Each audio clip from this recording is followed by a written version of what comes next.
Chairperson Lynn Mengich says the Commission has also abolished the sittings and mileage allowances for MPs with effect from next month. County speakers and CECs would also be affected by the changes. Mengich pointed out that they are ready for a lawsuit in case the affected parties decide to take them to court. Now, IG Hilary Mutyambai and IEBC Chairperson Wafula Chebukati have finally resolved a dispute that saw the two parties exchange statements over IEBC stickers that were impounded at JKIA last week. Mutyambai had argued that IEBC failed to inform them that election materials was coming into the country. On the other hand, Chebukati raised concern over the arrest of Venezuelans whom they said are IT experts who'd been tasked with deploying Kim's kits. To date, our respective agencies continue to collaborate and work together harmoniously in the dispatch of election materials from point to point as scheduled. Finally, with regard to investigation revolving around electoral stickers recently imported into the country, I wish to inform Kenyans that the matter has been resolved. Today's meeting, as you all know, arises from the issues about the stickers. As the IG has said, that has been resolved. The issue is settled. And going forward, we have committed to work together. And if there's any issue, we shall discuss as the National Police and as the Commission any issue affecting elections. Now, UDA presidential candidate William Ruto is running mate Rigathi Gachagua and other leaders of Kenya Kwanza took the campaigns to Tharaka Nithi County. They urged residents to vote for UDA candidates to ensure the successful functioning of the Kenya Kwanza government. Huyo kabiribiri anatosha ama atoshi? Hebu nione kura ya kabiribiri jameni, nione kura ya kabiribiri. Na MCA wetu wa hapa. Na tuko na senator wetu. Senator anaitwa More Fire. Wapi kura ya More Fire, More Fire, More Fire, More Fire? Mutatupatia huyu More Fire jameni awe senator wetu. Hebu nione kura ya senator wa Tharaka Nithi County. Harambee!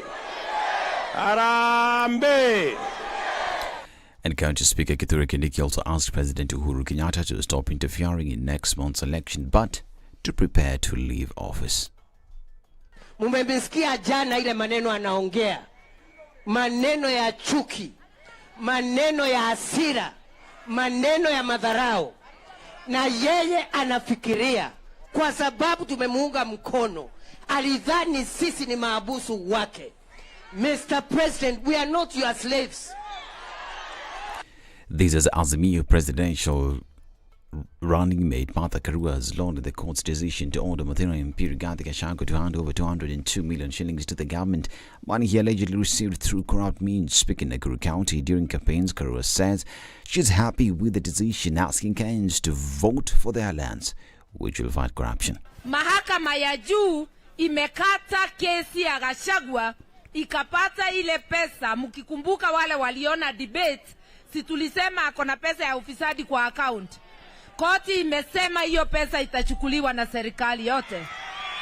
Uangalie uone upande uko na wazalendo wa kutetea wa Kenya na wazalendo wa kulinda mali yenu. Pande ile ingine iko na watu wamenoa meno wakule vitu yenu mkae munahangaika. However, Rigathi said he would appeal against the decision, claiming it wasn't fair. Mimi wanajaribu kunihangaisha.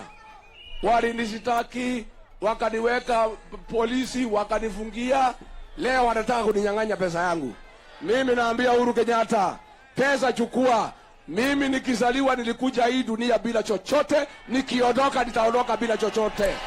Now, former Nairobi Governor Mike Sonko suffered yet another blow after the Mombasa High Court upheld IEBC's decision to remove his name from the county's governor race.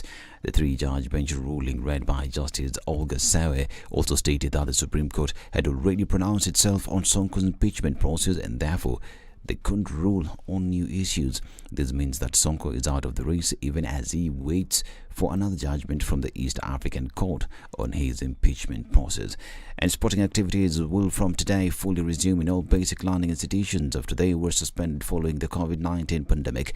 Through a circular to all regional, county and sub-county directors of education, Education PS Julius Juan said the decision followed consultations with stakeholders. He also said that sporting activities as well as music and primary and secondary schools will be activated starting term 2, urging institutions to prepare adequately. I'm Dennis Aceto. Good morning.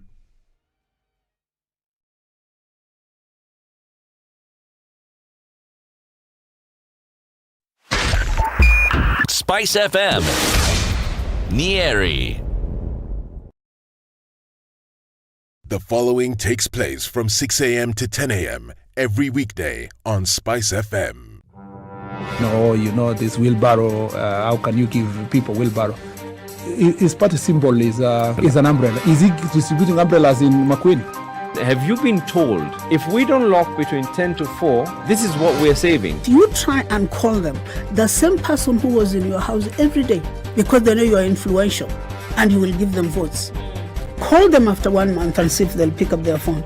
Don't tell your member of parliament that you want him to come and build a school, you want him to come and do a hospital. That is not the work of the member. Now that we have devolution in this country, these resources should go to those devolved units. You have to have strong, independent institutions. And you have to have police who has the right to take the biggest town in the country and question, why did you do this and that, and send them to court if necessary. Joel in Kericho, good morning. Salama sana Eric, habari ya asubuhi. Salama kabisa. Mbunge wako ni nani? Anaitwa Sylvanus Martin, hapa ni Ainamoi. Sylvanus Martin, Ainamoi. Yes. Sasa ile chuma nampambia yeye nini? Amalize aende. Asante sana. That's it. The Situation Room, Kenya's biggest conversation. Good morning. What does it look like in Nairobi today? We're at the tail end of the week and the roads are not looking too bad right now. Traffic has not started building up just yet. We're not going to get into traffic for another half hour or so. But for now, it does look pretty good coming off the Thika Superhighway.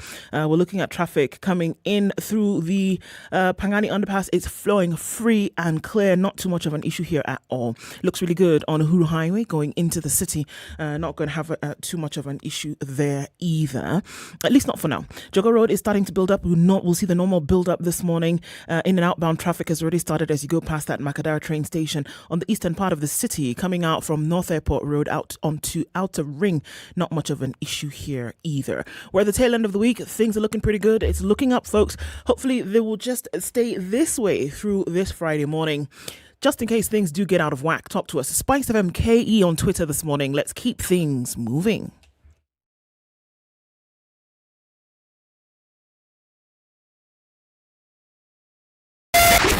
87.9 Spice FM, Mombasa.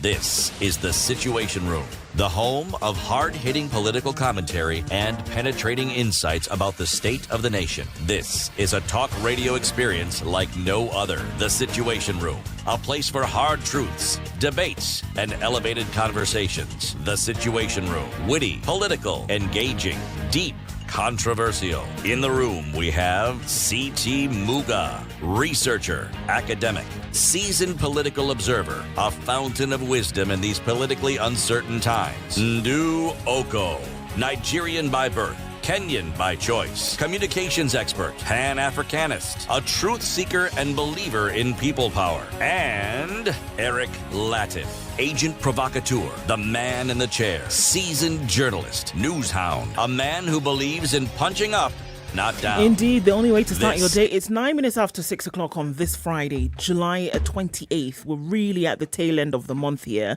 and it's been a good one. July has had its surprises, and here we are saying, okay, Karibu almost to August, and we are looking at just a few days to the general election.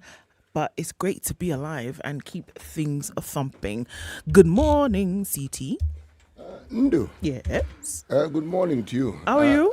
My good morning in you isn't as melodious as yours, but nonetheless, good morning. I love your shirt, man. Thank you very much. It's from Papua New Guinea. There you go. I told you I have a sister who's married there. Yeah? Yes, so... That's really cool. One of my friends in school was born in Papua New Guinea. Yes. Her parents were missionaries there before they came to Nigeria. Yes. Me, I have relatives in Papua New Guinea. I see. And this is the evidence of that kinship that I share with the Papua New Guineans. City's all bright and shiny this morning, so it's really great to see. Did you have a good afternoon yesterday? I did. That's fantastic. I did. Restful. Your shirt is reflecting. I like it. Okay, guys, good morning. We're not alone today. So we know Eric is still off. He will be with us next week. So, rest up, man. Things are heating up. Our guest host this morning is here with us, and it's going to be an interesting morning from what I can see. So I'm going to introduce him. Probably you know him, Wahoro Ndoho. That's correct. Is here with us in the studio, and he's going to be our guest host for today. He is the CEO of SNDBX Capital and former Sandbox, Capital and former Director General, the Public Debt Management Office at the National Treasury. These are the guys. These are the guys. Ohoro, good morning. Good morning, Karibu Sana. And thanks for being with us this morning. At 7 o'clock, we're going to have a conversation led by Ohoro today, and we're going to be looking at Kenya's pre- and post-election outlook. What it looks like today. Everybody's asking, where is the money? Where is the investment? Etc., etc. So we'll have a forecast conversation about that at 7.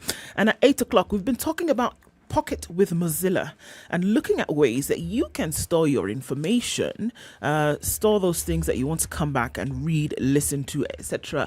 later on.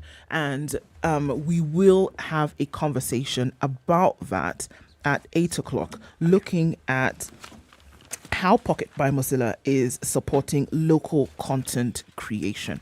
At 9 o'clock, a commissioner from the IEBC, Francis Wanderi, will be with us, and we'll be looking at how ready the IEBC is for this year's election. So that will be an interesting one. We can see you guys trickling in this morning. Thanks for joining us already.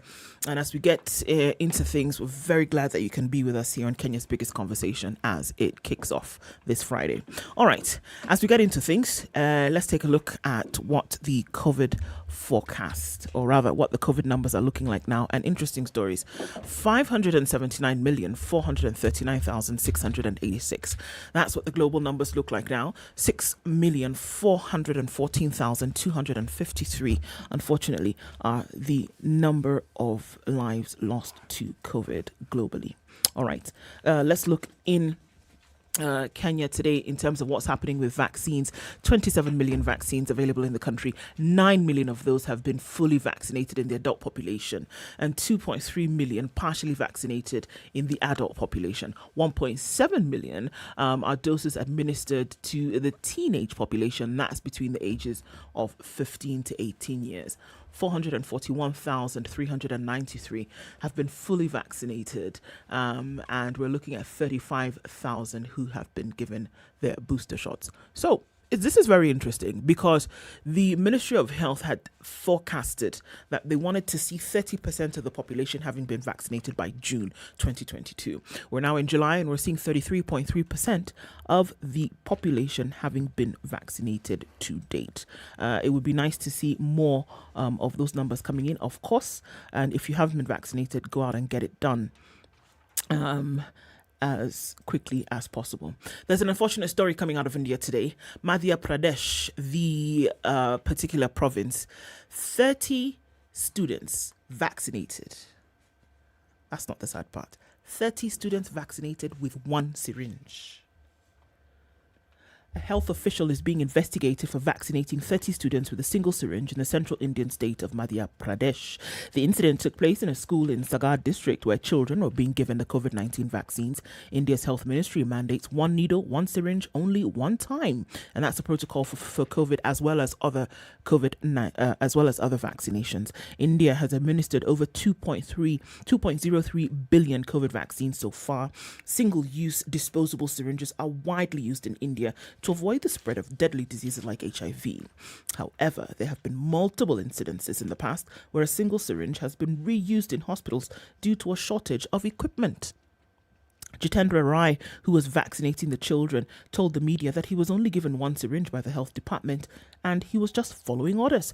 Parents who had accompanied their children spotted the issue and reported it to school authorities. When state officials reached the school, Mr. Rai was missing from the school and his phone had been turned off. The state's health department has registered a case of negligence against him. Meanwhile, it has also started an inquiry against the official responsible for dispatching equipment for the vaccination drive. Look how this stuff spreads like wildfire, because in this case, Fella was doing what he thought was his job. One would have hoped, okay, maybe as a health official, you know that this is something that you should not do. Using one syringe, and you know that India, of all the countries, has this protocol of one syringe, one administration, and then you toss it. But it said, look, we don't have enough, and here we were doing this vaccination drive. People from the Ministry of Health gave us just this. What was I to do? Well, many answered, well, what you were to do was to vaccinate one and say, we don't have enough for the rest. You know, the thing is, India actually produces vaccines. 1, 2, they also manufacture syringes. Yes. Okay? So the issue, this story of shortage, one has to try perhaps a different angle and explain it in a different way. That can't be the issue. It's really unfortunate. If those of us who actually import the stuff, yes, we also produce some, but in much smaller quantity compared to India. It's just good clinical practice. It's nothing more or less. Yes. And it's with reason that they do that. Yeah. I mean, it was a really poor showing in this case. And like we say, it's gone around the whole world. And now the question, because like you said, India has been producing vaccines. They have, talked about using their own vaccines for their own population. 2.03 billion vaccines administered. And so now it has come into question that have the protocols been carried out in a proper manner health-wise. And so in terms of credibility, it's poking holes in it right now. What's a differentiator, really, if you think about it? The differentiator is not capacity to produce or plan, it's execution. Public service, it seems to be like one of the things that really stands out about the differences between countries. Yeah. It's actually not even your industrial capacity. It's a quality of your public service. Yeah. You'd think that alone would be, that's the only thing that's different, that clearly someone like that in a public service doing that. It speaks nothing about the capacity of the country. It says something about the capacity of the public service to do its job. Yeah. Indeed. 18 minutes after 6 o'clock, we're going to take a look at weather and then come in and say hello to you. Good morning. It's Kenya's biggest conversation.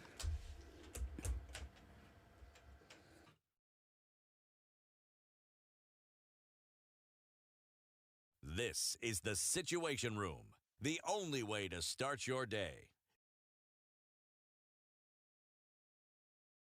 Thank you. The political class, the contestants, everybody is trying to outsteal the other. Remorse is not taught in any school. Manners is something you get from your mother. You don't get it from your political party. Why are we so unfocused as a country? Why are we spending money and resources, yet we have real challenges in this country? This coronavirus pandemic should teach us one thing, that universal healthcare is critical. Because at this point, whether you have a medical card that covers you, it doesn't matter. It doesn't matter. This is the Situation Room, the only way to start your day. Are you looking for employment and are tired of sending job applications without any response? Gone with no response?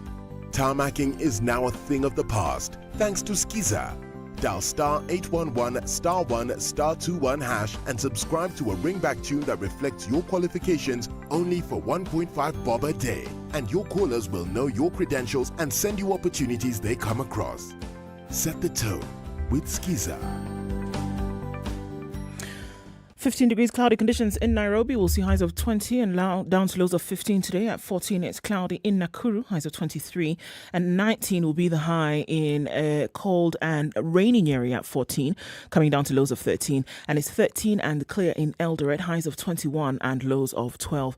Light rain at 22 in Mombasa, highs of 28 and lows of 22. And in Malindi, it's 23 and raining as well, highs of 27 and lows of 23. 18 degrees and cloudy in Kisumu, highs of 27 and lows of 18. And we're looking at cloudy conditions at 17 in Kakamega with highs of 27. In Kampala, it's cloudy at 19, highs of 27, and 21 degrees and cloudy in Dar es Salaam with highs of 28. Johannesburg is 8 degrees and clear this morning, highs of 18, and we'll see highs of 28 in a cloudy Lagos at 25. 20 degrees and clear in Kinshasa, highs of 29, and it's 29 out in Beijing Friday afternoon. It'll go to highs of 32. 14 degrees and clear in Paris, highs of 29, and it's 16 and cloudy in London, it'll go to highs of 26 today. Round things out in New York, where it's still Thursday night, coming into Friday, highs of 30 and lows of 24.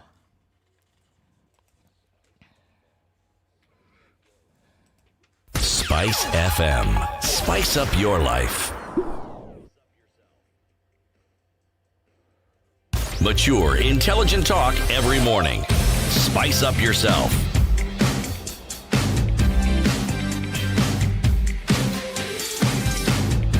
It is 21 minutes after 6 o'clock. Let's say hello to you. Good morning. 94.4. Loud and clear.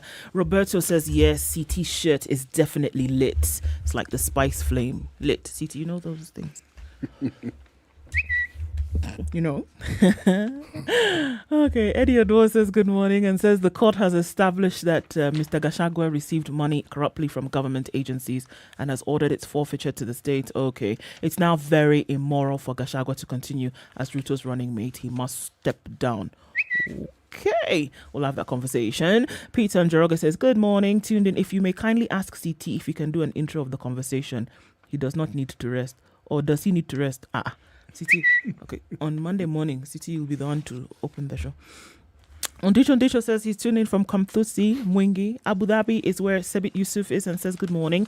Robertson Bogo's tuning from Mombasa. And Dombain is where Morris Oyando is.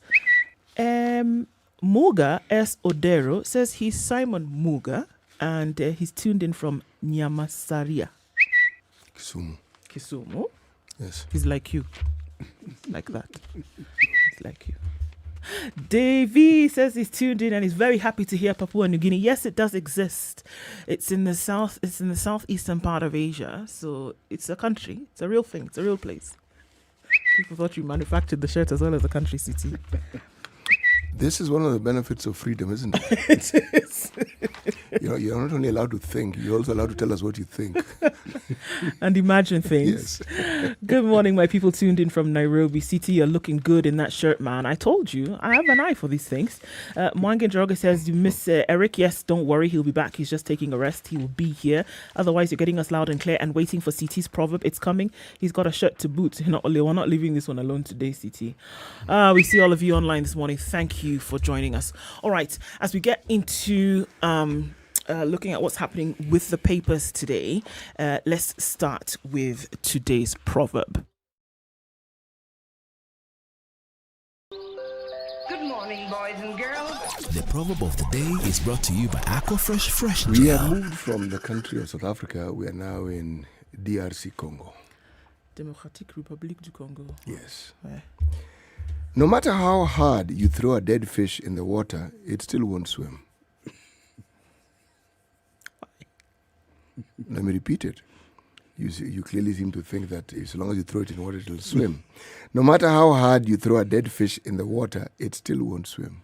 I had a fish when I was younger in a bowl. Her name was Goldie, and she died. At that time, I really felt that if you put it back in the water, it would swim. And I begged. How old were you? I was 7. That's allowed. I begged my father to, change the water. She'll come back to life. Didn't happen. Yes, and we tried for days. Now, if you think back, didn't you learn a vital lesson then? Clearly, you don't remember what you learned.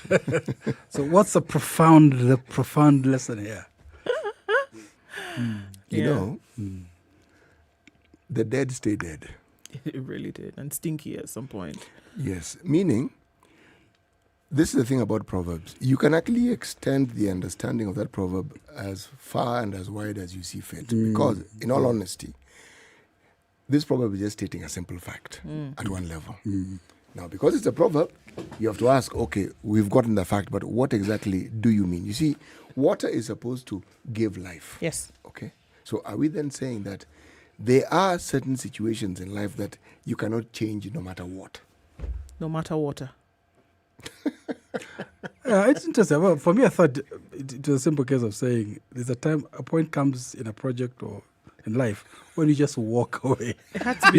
You've tried to fix this. It had to be a project, didn't it? Yeah. Well, that's true.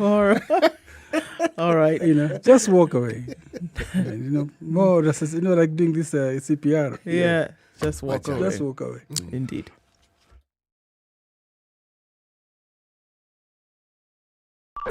Brush your teeth twice a day with Aquafresh Fresh Gel, the secret to long-lasting fresh breath, a couple of strong stories teeth, that and are healthy making the headlines gums. today. Not forget that the Standard e-paper is available for you online.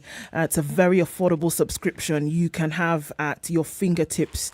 Stories making headlines in the country and around the world. Mr. President, dinner is duly served. Doctors are obeyed, but at times the big man spoils himself. And that is what's a snapshot of premium content online. epaper.standardmedia.co.ke. Have an opportunity to see what's making the headlines in the country and around the world. All right, let's take a look at some of these papers that are making the news. IEBC calls talks. That's just on the front page of The Nation and on the Standard today. That story. Why Gachagua has lost 202 million shillings to the state. This is a money one, and Warren, we know you'll definitely be interested in this one. After 3 years of investigations and trips to the court, UDA presidential running mate will lose his millions in the wake of a ruling that the money from government agencies was acquired through corruption. Tracing the billions, 19 billion shillings, total amount transacted in his accounts between 2013 and 2020. Amount received in his 3 accounts at Rafiki Microfinance Bank was 7.3 billion. 27 million amount received from the county government of Nyeri in May 2015, and 112 million the amount received from the county governments of Bungoma and Kwale. Okay, some change there, huh? The story is carried in detail on page 6, and let's just look at a little bit of that. So it said that Gachagua, after 3 years of trying to prove his business deals are legitimate, has been ordered to surrender 202 million shillings he acquired through corruption. Yesterday, Lady Justice Esther Minor ordered that the MP forfeits the 202 million to the government. The amount, however, is just a fraction of the 19 billion shillings, I beg your pardon, he's suspected to have acquired through trading with various government agencies in just 7 years between 2013 and 2020. According to Justice Minor, the evidence adduced to court proves that his money was acquired through corruption and liable for forfeiture to the state. He, Gachagua, even admitted that he received the money from the government agencies but did not show any evidence on how he acquired the funds. And before the link to the judgment could dry, politicians countrywide were using it as campaign against Gachagua, who is running to be the next deputy president in the August 9th election. Wow. Indeed, wow. I don't know. I keep saying, I think just at this chat a bit earlier on, they said, this country is wealthy beyond imagination, that you can lose this kind of money and life goes on. I think we should revise our GDP. I think we run about 300-400 billion US at the rate at which we lose money. Yeah. But I think the big issue is that Kenya is still standing, even though this is one of the tip of the iceberg. I know. What does that say about this country's potential if you're able to not to plug those holes? And governance is not enough. I mean, we've had this governance conversation forever. We need to do something more. I think maybe the Chinese way is the way to go. You actually think the Chinese way is a good way to go? I don't think so, but I'm saying I'm a bit desperate now. I've been of the opinion that their methods can even be considered progressive at some point. And why I say so is because if you look at Chinese history, even just briefly, and what it is that got them to the stage that they are at. Remember, they had imperial emperors. You look at the poverty that was heightened by some of the droughts that country faced. You realize that they didn't have much of a choice as to what sort of government they were going to have if all the people in that particular country had to have their needs met. You couldn't have a cutthroat system like pure and absolute capitalism in that country because people would end up dying in numbers, as opposed to what we now see. But as for how it is, they have chosen to punish what they consider wrongdoing. Let's say the jury is still out on that one. Well, I suppose for me, it's not so much that it's it's an easy answer. It's maybe a call to desperation. The reality is, a lot of in our current political debates is around about the after effects of state theft at that sort of level. And to me, because of that, you get to a point where people are desperate enough. In fact, for example, right now I feel like there's two philosophies at war. I mean, in competing, really. There's a philosophy of the income distribution problem, where a few who own everything, and once arguing governance to fix that, but then is arguing wealth, sharing the wealth, and sharing the wealth will win at every time, because basically telling the person at the bottom, we'll give you a piece of the action. In fact, we're going to turn this thing on its head. But it's also a dangerous narrative. It's interesting also that this story has come out at this time, and that this judgment and this ruling has been made now. And we're looking down the pipe of, 12 odd days to the general election. And here you have the running mate of one presidential candidate then embroiled in something like this. And the question is that will it then tip the scales in a certain direction because of this thing that we hear? And I think that's something worth looking at, even as we continue with this conversation, because now you're asking yourself, if this is the case, who will you then choose? And it comes into conversation whether you like it or not. Unfortunately, I think there's a middle class view of it. I mean, I don't think it will make a one item of difference on the ground. I mean, I'm being cynical for the simple reason that, you almost have a population that's inoculated against this sort of thing, because you've seen so many of them in the past. 2 days ago, CT said the World Bank was giving us how much was it? 28 billion shillings. And he said, why can't you just take somebody? Because the money that was that was being looked for the maize subsidy was 140 million, to be able to reduce the cost of maize flour by 150 shillings. Right. And the money that was being looked for was 140 million shillings to make that possible for Kenyans for 28. No, we're looking 140 million for this maize flour. Yes. Million or billion?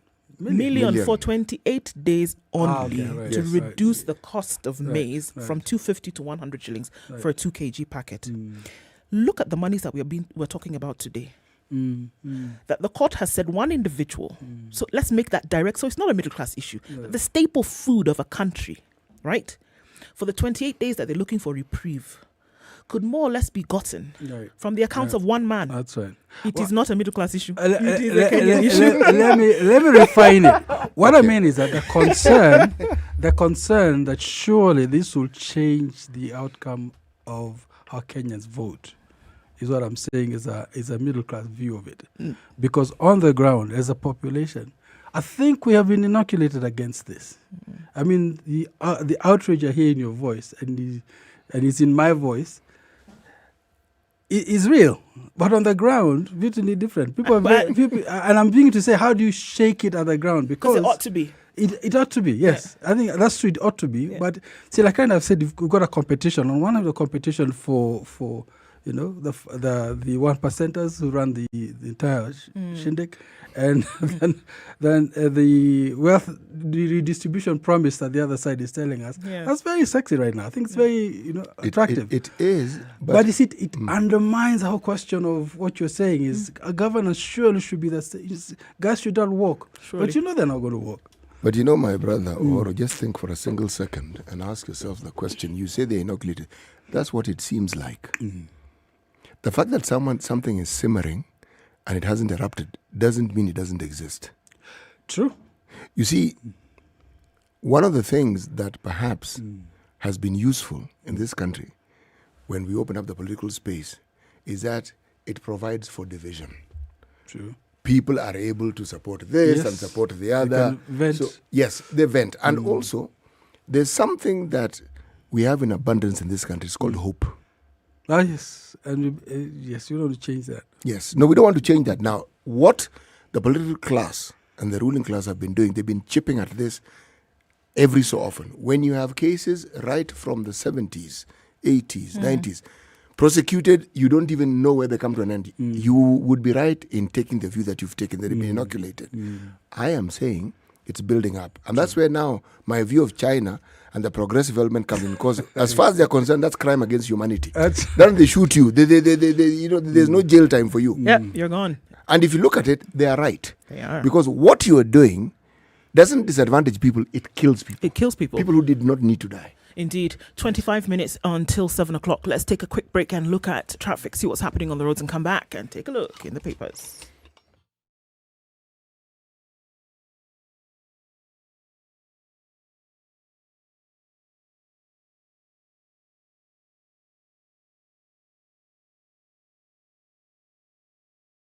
Now is where you see the build-up on Jogger Road this morning going into the city, and that's quite something as you get towards that roundabout going towards Landys Road, which, by the way, is clear now. As you get to the Kamkunji roundabout, you shouldn't have too much of an issue. Coming off the Thika Superhighway, just at that Pangani underpass is where we are seeing some action. Kiambu Road looks pretty good. There's an option for you to use. We're likely to see some outbound traffic on Thika Superhighway today, but we'll keep an eye on that. For now, coming out of Westlands doesn't look too bad. You should be all right at Waiaki Way, heading out towards the city. That's all right for now. Coming off Outer Ring then from Kangunda Road, that's a bit choppy, but it is not crazy at all. Okay, that's about the size of it for now. We'll circle back about half an hour and see what has changed when traffic does really start. SpiceFM KE on Twitter. Talk to us there.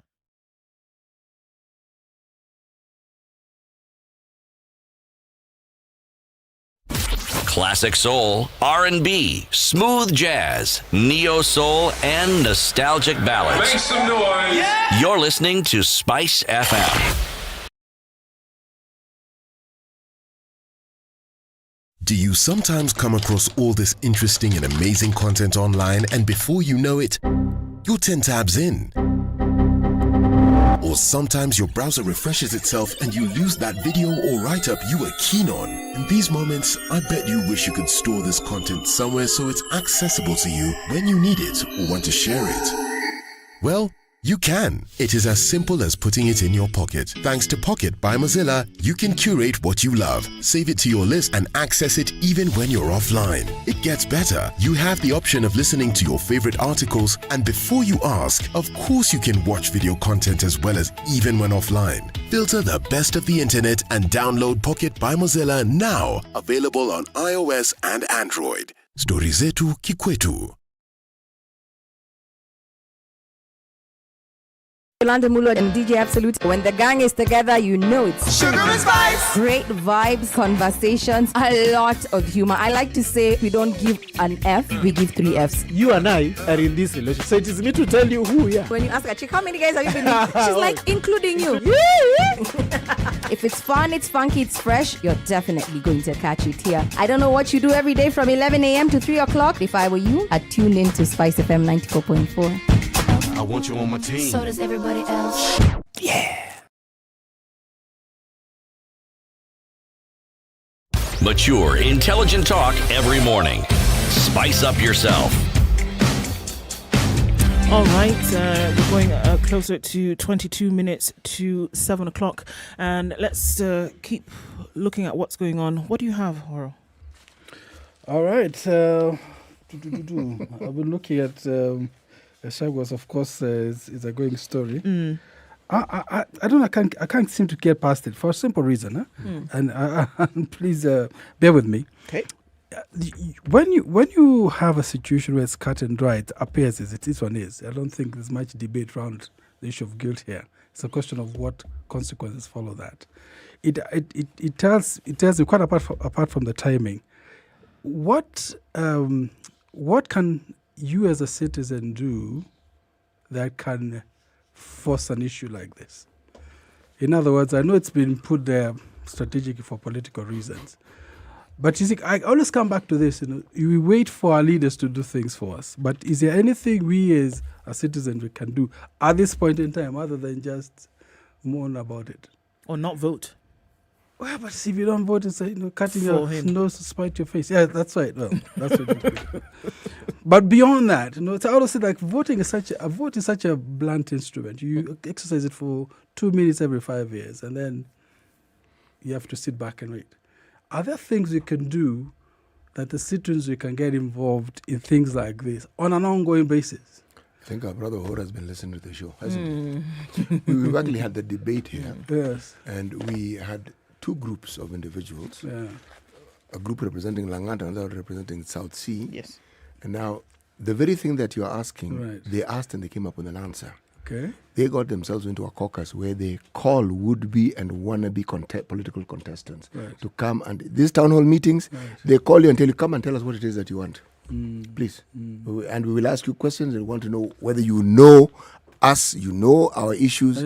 Yes. And as they say, the proof of this particular concept, one saw it in Kericho County. Right.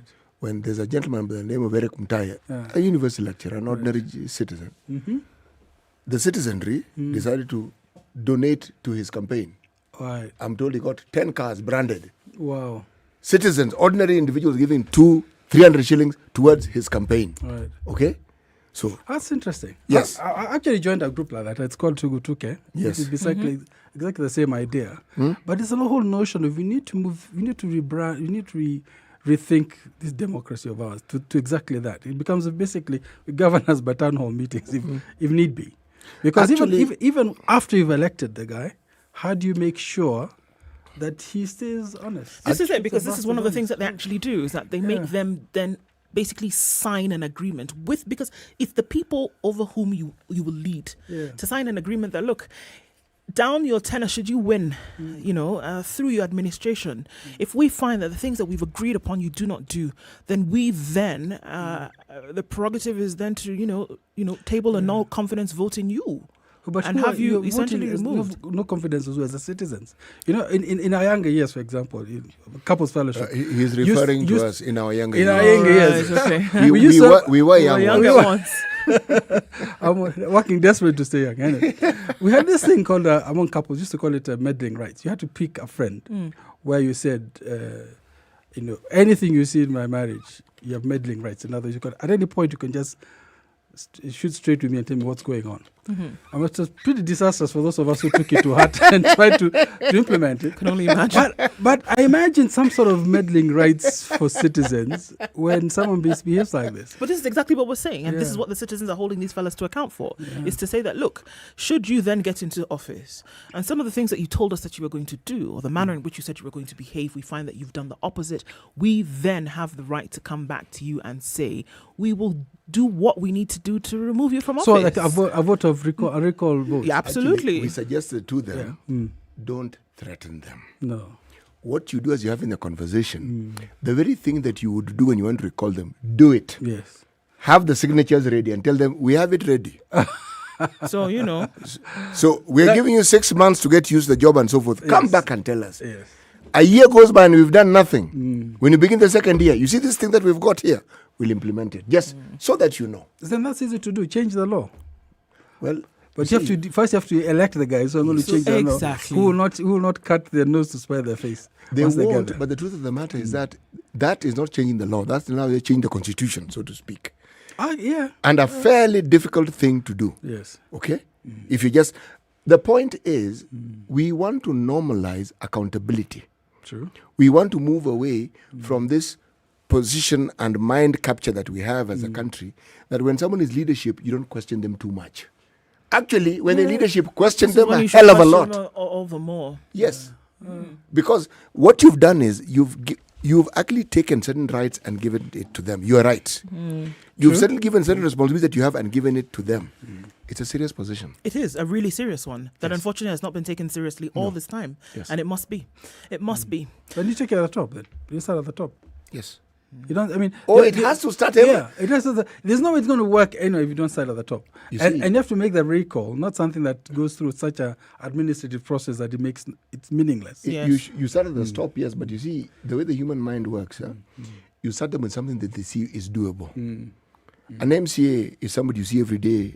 True. You know his father, you know his mother. It comes from your village. You know this person. Yeah, it's easy to start with that person. True. Indeed. At the very top, you see, if you get it right here. The progression is then easier. Yeah, but you have enough time to evolve to that. Yes, by the way, this is not an evolution process that's supposed to take a century. It doesn't even need to take one election cycle. Yeah. It's something that can work quickly. But remember, one of the things that certain governments do, they stifle such efforts. Like if you look at this particular electoral period that we are in, donor funding that had to do with education the first thing the government did was they took steps to ensure that is stifled. How was it stifled? Any money that was coming, the government said must go through them. Now, the moment you say that, you might as well tell those people not to give you the money. Yes. So all I'm saying is they will fight back. In fact, I'd rather say that until we get to a place where we don't need donor money for things like this, it's got to be a social responsibility thing. That's the ideal. Yeah, because to me, as long as it depends on a third person to help you, you're not getting anywhere. But even with that, and just to finish off on this, even with that fact that you recall them, the very structures of government are such that you have very little by way of pushback once they're in power. And so to me, even the notion of how the public interacts with the public service, for example, on a daily basis as a cultural thing needs to shift. Because our public servants are masters now. They're not our servants. So how do you, for example, let me give you an example. If you go into Huduma Center, and things have really changed for the better. If you go to Huduma Center and for some reason a clerk is rude to you, you should have a public that immediately gets involved. It says, no, you will not speak to so-and-so. So in a sense, even the public itself has sort of a mindset that says, we'll push back and hold government accountable on a daily basis in every interaction. Because you see, if you begin to lose your temper when your public servant misbehaves, it's a small thing, but it goes a long way towards this whole accountability thing. The whole cultural mindset has to change. Indeed. Cece, what else are you looking at? As you was talking, my mind traveled. I remember the time when we were getting vaccinated for COVID at Mbagathi Hospital. Yes.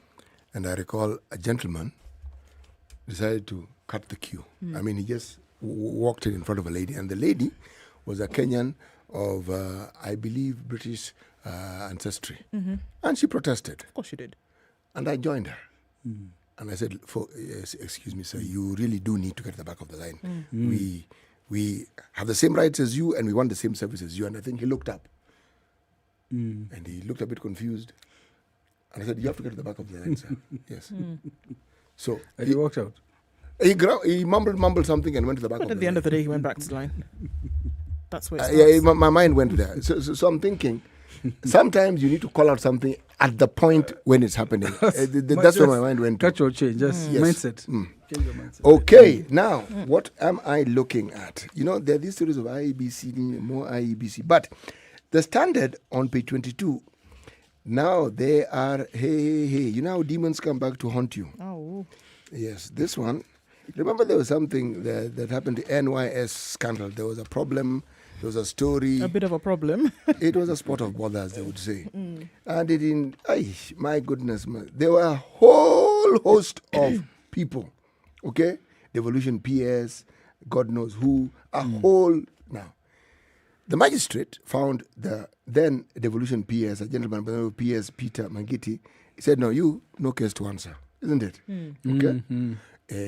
Unfortunately, the judge in that particular case, a lady by the name of Lady Justice Asamaina said, sorry. Case to answer. You do have a case to answer. And I agree with the justice. There was a case to answer because there was a problem there. So how can you then not say that the people who were involved, not saying they took any money, no. But if they are the people in charge, surely they have a case to answer. Yes, no. Can you explain to us, because this was under your purview? That billions of shillings went missing, and that you, who are the vanguards of that particular institution... money never goes missing. My grandfather used to say, money doesn't get lost, somebody takes it. Okay. That billions of shillings were taken? Yes. Okay. It doesn't get lost. Under this ministry, and you, who are the vanguards at the ministry, have no idea? It's not possible. Yes, and she said this thing, take it to the anti-corruption magistrate court. The point is this. What you're saying is what we're seeing happening in our courts on a daily basis, where judges sit back and look at the thing and say, excuse me, this one, sorry, I think this is what one needs to do. Indeed. Yes. Okay. Remember the other day we were talking about governors, and then in their, after they had finished their terms and such, and there was this whole, can we get a little bit more? Can we get a pension of 700-something thousand? Can we get the vehicles and, the kitchen sink to boot? Well, that might be stopped in its tracks, because we're looking at the SRC in a robust decision yesterday.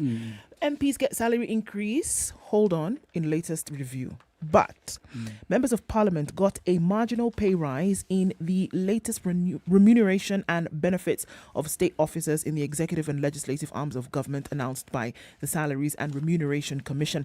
Gazette notice dated the 28th of August, July, contains the monthly remunerations will run from the financial year 2022 to 2024. The notice takes effect on the 9th of August, the same day the country will be holding elections. The notice shows that although MP's basic salary has been reduced from 535,000 to 426,000, the sitting allowance of 5,000 shillings has been abolished, and they have been awarded 150,000 in house allowance as a new benefit. This adds up to 710,000 monthly gross salary, but minus committee sitting allowances and mileage claims, and is fixed for the term of office and of an MP unless reviewed by SRC. So these things that we see, to remember, we talked about this. Sitting allowance to do work, you're paid.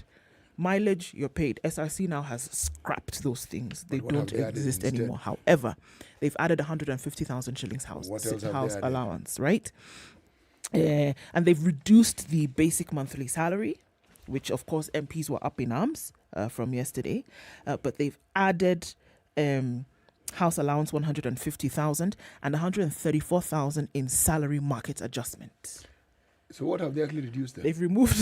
No. So what actually has been reduced? And what else have they been given? What about the car allowance? It's in name. What about letters in the alphabet? That has been up to 35 million for the house. What about what was called a grant for buying a vehicle? What have they been given? This one here, I opined a little early on this one when it was on our chat forum, and I said, we don't have the money to support this. These guys have been given more money, not less. Yeah, I tell you what, with public accounting, there's, you're not wrong. The question that we should be asking ourselves is, quite apart from being having some of the highest paid parliamentarians in the world, that completely misses the mark. True, it's made to make us sound happy, it seems like something is happening. But I'll give a statistic that's always bothered me. We have about 600,000 public servants. Yes. Some will think I'm hostile as public servant. I haven't been one, but no, this is just hard math. 600,000 public servants. And we spend about almost $1 trillion on them. So if you... Per month. $1 trillion per year in terms of the payroll. Yeah. So you work out, it comes out to about 1.2 million per public servants. Right. That's 600,000 people who are paid 1.2 million a month in a population of 50 million. Yes, there's something about this. There's a ratio called public expenditure to GDP, and ours is up, I think, at about 17-18%. It should be around the 4 to 6%. Right. There's just a structural. Something about our economy just structurally all wrong. But it's wrong not because you want to blame the current ones in power. It's because it was structured up from the beginning. So when you listen to a conversation about the Salaries Commission, it's within that context. So the question that we should be asking ourselves is, all that 1 trillion comes out from Wanjiko on the street. Yes. So if you're to upend it, you're not going to change it by tweaking at the edges. You need to be a revolutionary change to the whole public thing. Accounting system. Yeah. And to me, that conversation is not in any sphere. It's not in the atmosphere at all.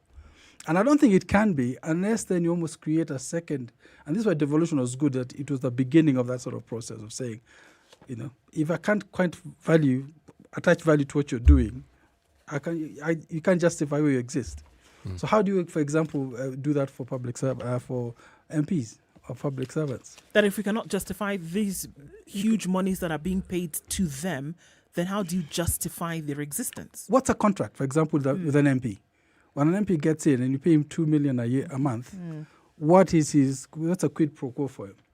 And who, to your question, how do you then hold him accountable to that? Maybe it's through those town hall accountability groups. Every month, there's some MPs who never spoke in Parliament, for example. Never moved a single CDF project. Indeed. What kind of world is this? Big questions. Yes. Anyway. You know, the thing that is concerning, though, when you look at this, remember we have a budget-making parliament. And the thing that is clear about our parliamentarians is that they are quick, they are prompt, and they are eager to make decisions that benefit them directly. And the last 5 years have indicated also with great clarity that anything that would actually fulfill the mandate that they swore to fulfill when they actually got into office is one of the last things in their so-called bucket list. It's not of great concern. No. Because, and I'm glad my brother Uhuru is here today, because if you look at the decisions that are made, laws that are passed, and you sit back and pause and say, okay, let's take a look and see what it is that this particular parliament did that is of use to the so-called Mwananchi, you'd be hard-pressed to find it. You'd be really hard-pressed. But the things that stand out, the speed with which they give themselves benefit, unfortunately... Alacrity. Yes. If they actually did what they were supposed to do, even if they did what they do, one wouldn't notice that much. One would feel, but actually, you know something, these guys actually, the things they do, our lives are better. But our lives are not better. Yeah. And the solutions now. Yes. Solutions. Right. Well, I mean, yeah, definitely. I think we'll be looking at now some of those solutions now as we talk after 7 o'clock. But I have to tell you about UNGA. We can't run away. I keep harping on this issue. The staple of any country, doesn't matter whether you're talking about flatbread in Lebanon. It doesn't matter whether you're talking about maize meal in Kenya, cassava in Nigeria. If the staple food of any nation is difficult to find, that is when you know you're in the doldrums. If it's difficult to find at a price that the very lowest in society can afford, you have a big problem, and that's what needs to be focused on. Empty shelves amid UNGA subsidy hitch. Still a problem. The government has now denied that there is a shortage of subsidized maize flour in the retail outlets. Well, okay, I think the retail outlet shelves can tell a different story. This came as it emerged the UNGA, which is to retail at 100 shillings, is missing from the shelves of most supermarkets and shops across the country. I almost don't want to read the rest of the story because we know that the retailers came into this conversation and said, look, this is great that you guys are doing this, but we bought this UNGA, we bought this flour before you came in with your subsidy conversation. We bought at a higher price. What is going to happen to the stock that we have that we bought just a month ago? That's right. So as you're sorting out this subsidy, who also is going to pay us the 117 million shillings that we need to cater for the 150 shillings off every pack?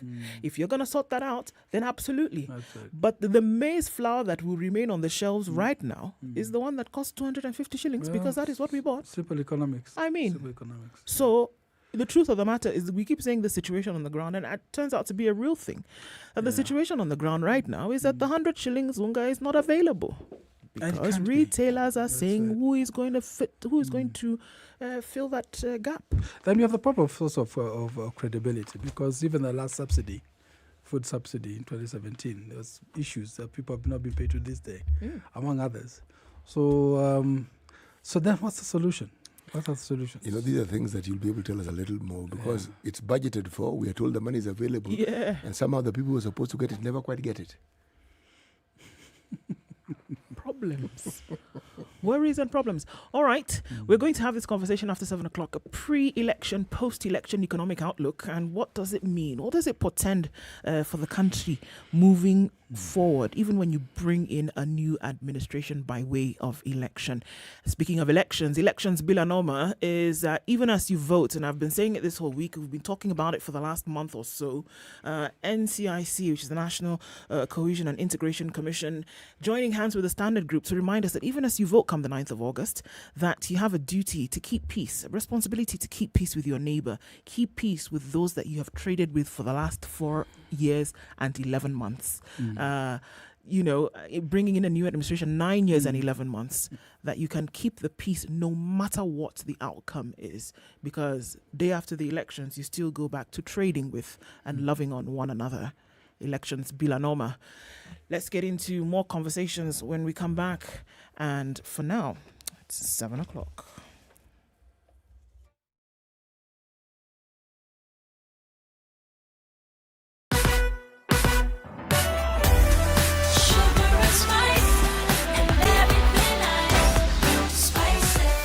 Spice up your life.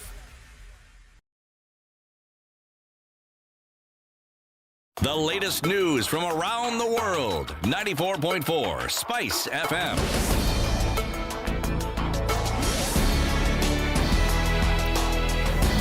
Good morning, this is news with Dennis Seto.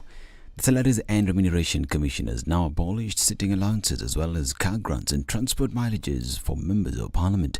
This is part of the new review of the remuneration and benefits for state officers announced by SRC chairperson Lynn Mengich. Sitting allowance for plenary sessions in Parliament and county assemblies is abolished and ceases to be payable. Transport facilitation benefit in the form of a car grant for state officers is abolished and ceases to be payable. Mengich, however, stated that the salary structure for the MPs as well as other state officers will remain the same in the new review, hence the gross pay has been retained. SRC pointed out that they are ready for a lawsuit in case the affected parties decide to take them to court. Matters court. Every aggrieved party has a right to approach court so that you seek a legal redress for that particular issue that is hurting you. How are we prepared to go to court? Number one, we have a legal team that is very strong, and that is preparation number one, because if you don't have that, you will not have anyone to canvass through what aggrieved party is complaining about. So our legal team is up in arms. The review has also seen MPs lose car grants given by the government and will instead get transport facilitation that will enable them buy the cars and maintenance coming from their own pockets. Instead of being given a car with a driver fully maintained by the government, they are given an amount of money, which you will see in the Gazette notice. It is called Transport Facilitation Allowance, to enable them buy the car, and then they claim mileage. Instead of that car being fueled and maintained by government, they claim mileage outside a certain zone based on AA rates. And IG Hilary Mutyambai and IEBC chairperson Afula Chebukati have finally resolved the dispute that saw the two parties exchange statements of IEBC stickers that were impounded at JKIA last week. Mutyambai had argued that IEBC failed to inform them, but the election material was coming into the country. On the other hand, Chebukati raised concerns over the arrest of the Venezuelans whom they said are IT experts who had been tasked with deploying Kim's kits. To date, our respective agencies continue to collaborate and work together harmoniously in the dispatch of election materials from point to point as scheduled. Finally, with regard to investigation revolving around electoral stickers recently imported into the country, I wished to inform Kenyans that the matter has been resolved. Today's meeting, as you all know, arises from the issues about the stickers. As the IG has said, that has been resolved. The issue is settled. And going forward, we have committed to work together. And if there's any issue, we shall discuss as the National Police and as the Commission any issue affecting elections.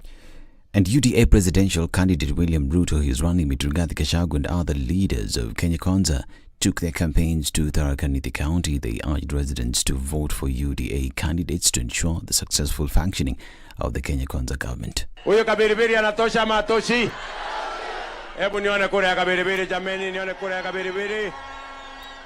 Na MCA wetu wa hapa. Na tuko na senator wetu. Senator anaitwa Mo Fire. Wapi kura ya Mo Fire, Mo Fire, Mo Fire, Mo Fire? County Senator Kithure Kindiki also asked President Uhuru Kenyatta to stop interfering in next month's elections, but prepared to leave office. Ile maneno anaongea, maneno ya chuki, maneno ya hasira, maneno ya madharau, na yeye anafikiria kwa sababu tumemuunga mkono, alidhani sisi ni maabusu wake. Mr. President, we are not your slaves. Meanwhile, Azimio presidential running mate Martha Karua has lauded the court's decision to order Mathira MP Rigathi Gachagua to hand over 202 million shillings to the government, money he allegedly received through corrupt means. Speaking at Nakuru County during campaigns, Karua said she's happy with the decision, asking Kenyans to vote for the alliance which will fight corruption. Mahakama ya juu imekata kesi ya Gachagua, ikapata ile pesa. Mkikumbuka wale waliona debate, si tulisema akona pesa ya ufisadi kwa account. Koti imesema hiyo pesa itachukuliwa na serikali yote. Uangalie uone upande uko na wazalendo wa kutetea wa Kenya na wazalendo wa kulinda mali yenu. However, Rigathi Gachagua said he would appeal the decision. Mimi wanajaribu kunihangaisha. Walinishitaki, wakaniweka polisi, wakanifungia. Leo wanataka kuninyang'anya pesa yangu. Mimi naambia Uhuru Kenyatta, pesa chukua. Mimi nikizaliwa nilikuja hii dunia bila chochote, nikiondoka nitaondoka bila chochote. I'm Dennis Aseto. Good morning.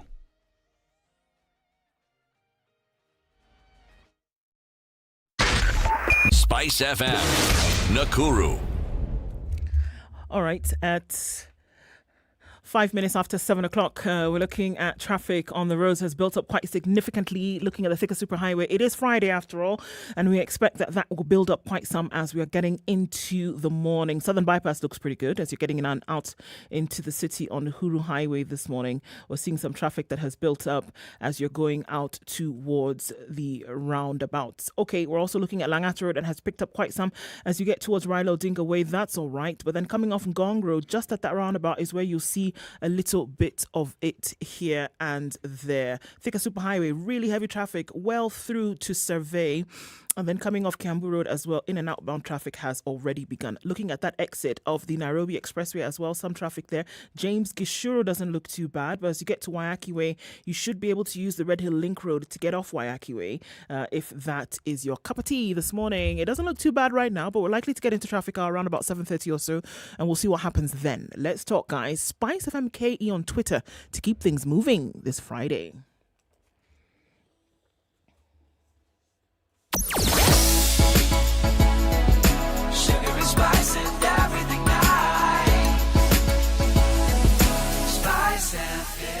Spice up your life.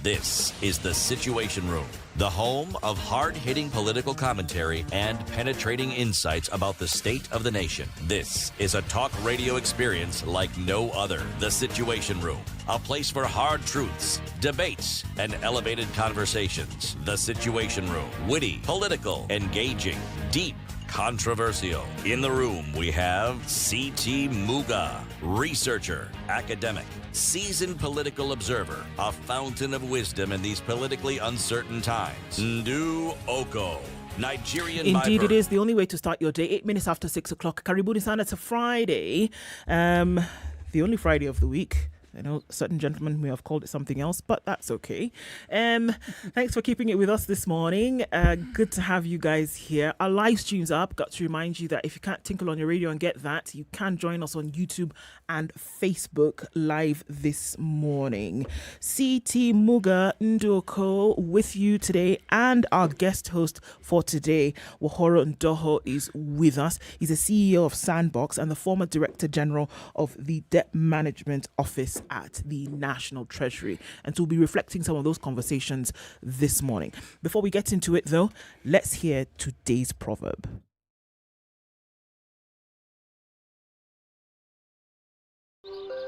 Good morning, boys and girls. The proverb of the day is brought to you by Aquafresh Fresh Gel. No matter how hard you throw a dead fish in the water, it still won't swim. It's a proverb from the DRC. Congo. No matter how hard you throw a dead fish into the water, it still won't swim. The vigor won't revive the fish. The water won't revive the fish because it is already dead. The dead won't come alive. It doesn't matter if you're throwing it into the substance that was said to have provided life before. Look at the converse. Even throw it into the water gently, it still won't swim. Okay? Well, all right then. No matter how hard you throw a dead fish into the water, it still won't swim. Mm-mm.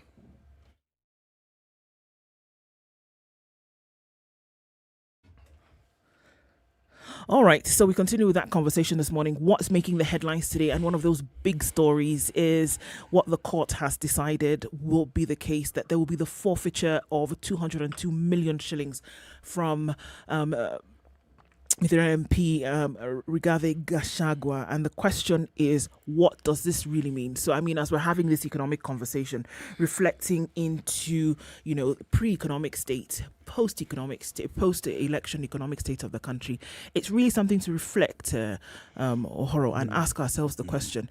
If you have an individual right now who is gunning to be the second in command, with this kind of ruling against him, what does this mean? I mean, what does this story then lend itself in terms of fueling the current situation?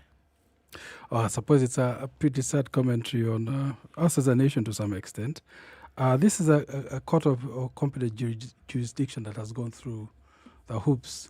And might I add that, we have a judiciary that was set off to be a bit contrary to the established powers. So it's been even more insistent on its independence in how it's operated.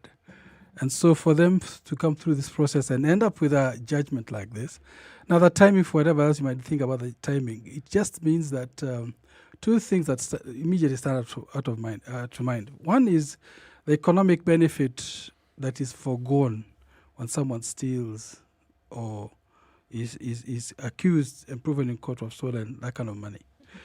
Normally talk about in economics about a multiplier effect, about four times. In the Kenya, it's about 7. So you can imagine for every shilling that's taken by an individual out of the public purse, it multiplied by 7 in terms of its impact on the economy. Okay, let's be conservative. Let's say 4. So if someone's taken 200 million. They've taken 800 million. They've taken 800 million of benefit in the economy. Now, if you've had through the accounts 19 billion, multiply by 4. Multiply by 4. That's the economic benefit that has been removed out of the economy. Now, until every single Kenyan begins to think like that, every time you see a shilling missing or you hear someone's been accused of diverting a shilling, think, no, that's 4 shillings in terms of benefit to us as that has been removed from the economy. That's been removed from the economy. Because here's what happens, this is what we talk about income distribution, the inequality of income distribution, is that when a few are able to literally capture an economy, and that's nothing unique to Kenya, I think it's all over. What's the benefit that's been foregone by the rest of the population?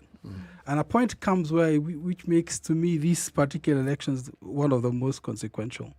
Because ironically, in the midst of this debate, we now have a situation where one camp says it's about governance, which is absolutely true.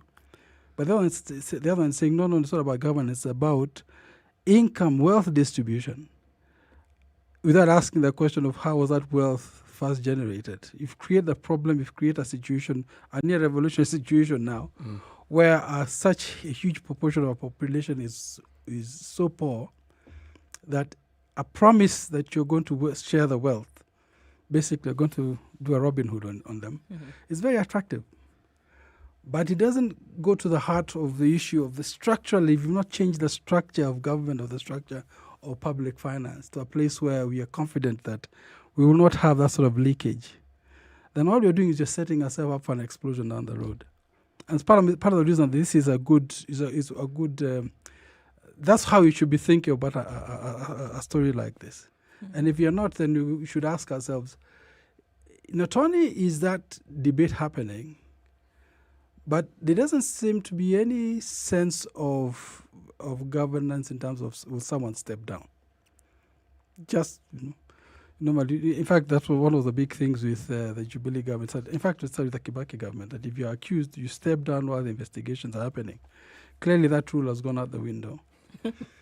So, what will that say to us if we do get to the election and Mr. Chebukati basically says, well, you guys are the one who chose the guys, so it continues. Is there anything in the law that says, for example, automatically you've been convicted, your name is removed from the vote register. Well, I mean, I hear what you're saying. Or in other countries that we know of today, call themselves democratic, call themselves totalitarian, whatever it is that you want to say, that once there was a whiff of anything like this, said individual would have stepped down. If it had gotten to the point where we've gotten to now, where you have an individual then who has been said of the courts, the judiciary in the country has said, because you cannot tell us without doubt where this money came from, you will have to give that money back. This is an individual now who is running for the second most powerful position in the country. In another country, by this morning, that individual would have stepped down. Well, but it's not the sad truth about our continent. I mean, to be fair, it's not just Kenya, but this continent, by and large, will get away with that. But this is what I'm saying. And therefore, to me, the soul searching is around the question that, you're right in everything you've said, but the soul searching should happen where we say, in fact, I'll turn it on us as Kenyans and say, what's wrong with us? What's wrong with me as a Kenyan? What's wrong with me as an African that I'll allow this to go? And is it what do I need to do to hold my leaders accountable? Because at this point, we've got a week to go to the elections. It's no longer about the elite, the ruling elite, because, that's a done deal. But what do you do as a Kenyan? Now, you could say I will not vote for X or Z.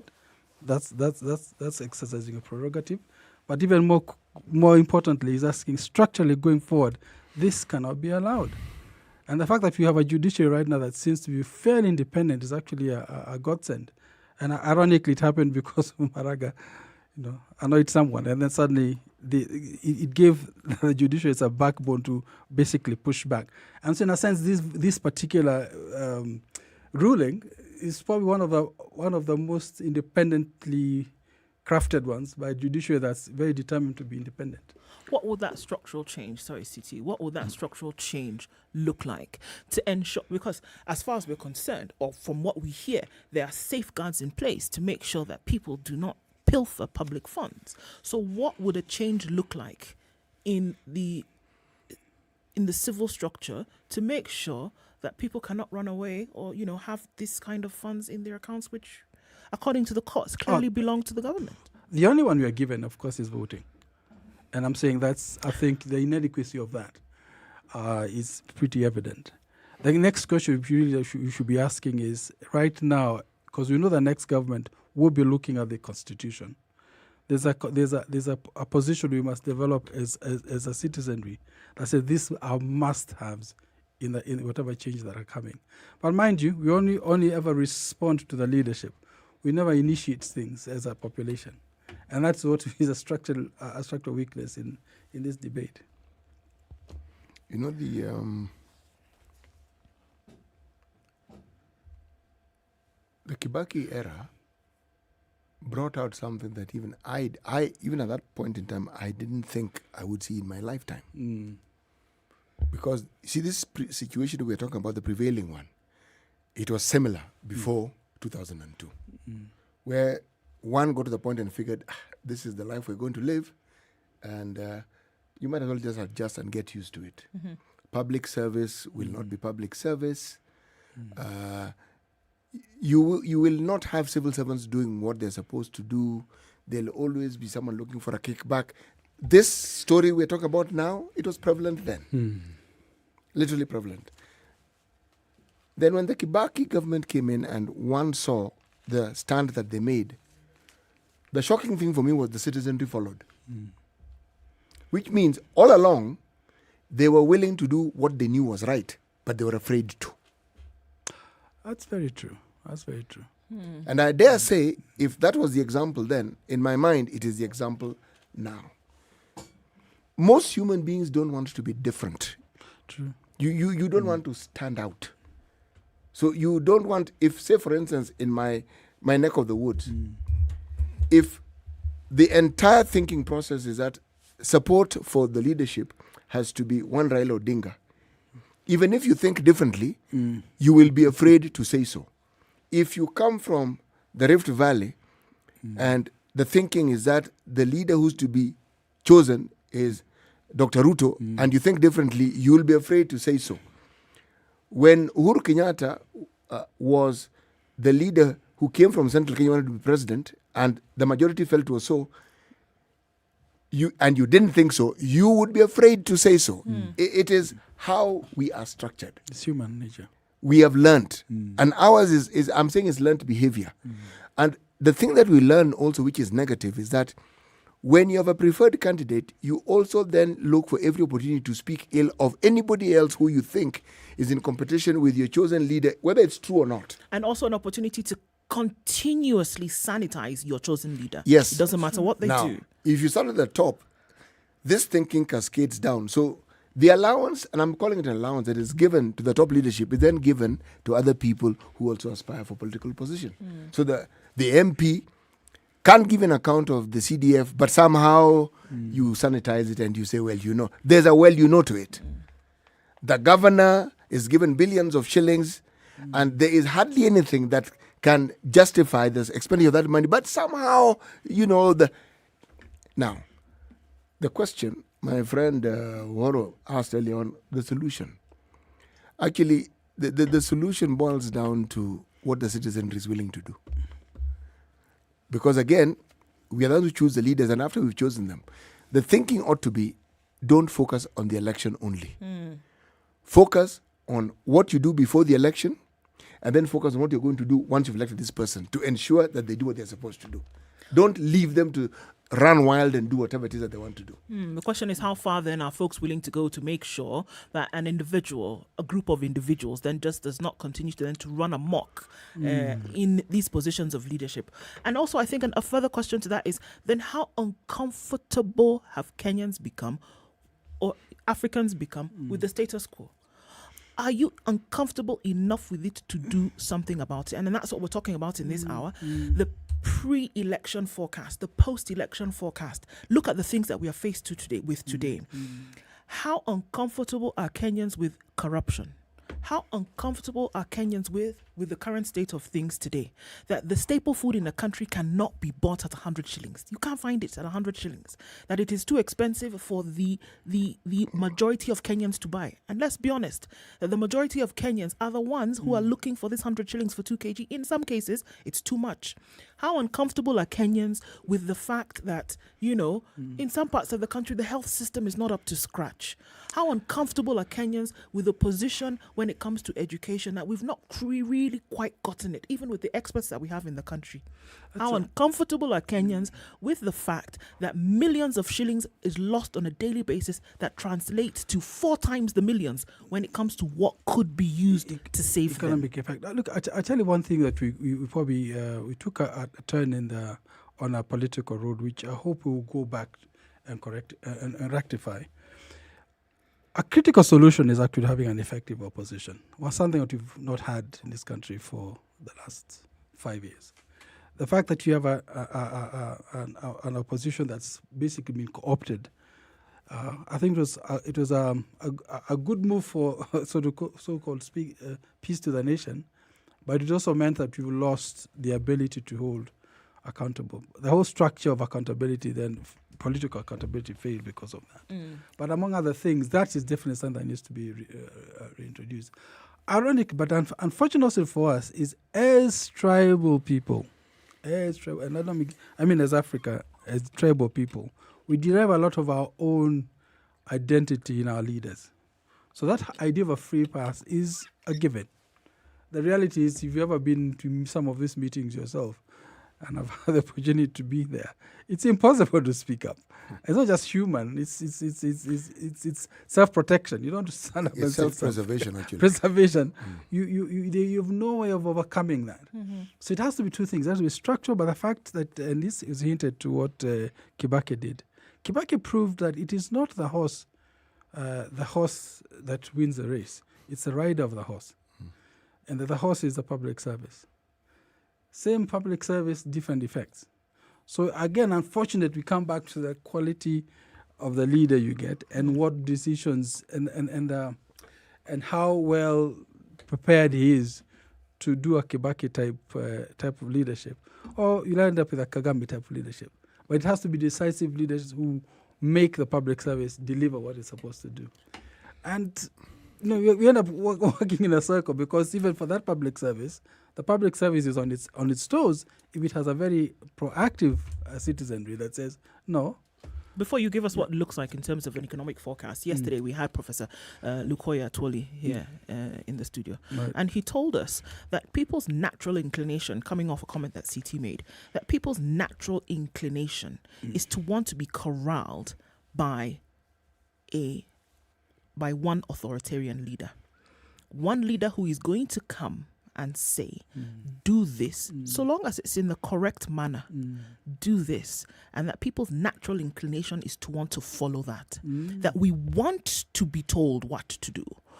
If so long as it's in the right way, we want to be told that, look, I am going to come in and clean this mess up, and this is the way in which we are going to go. That people will naturally glide towards somebody like that. Right.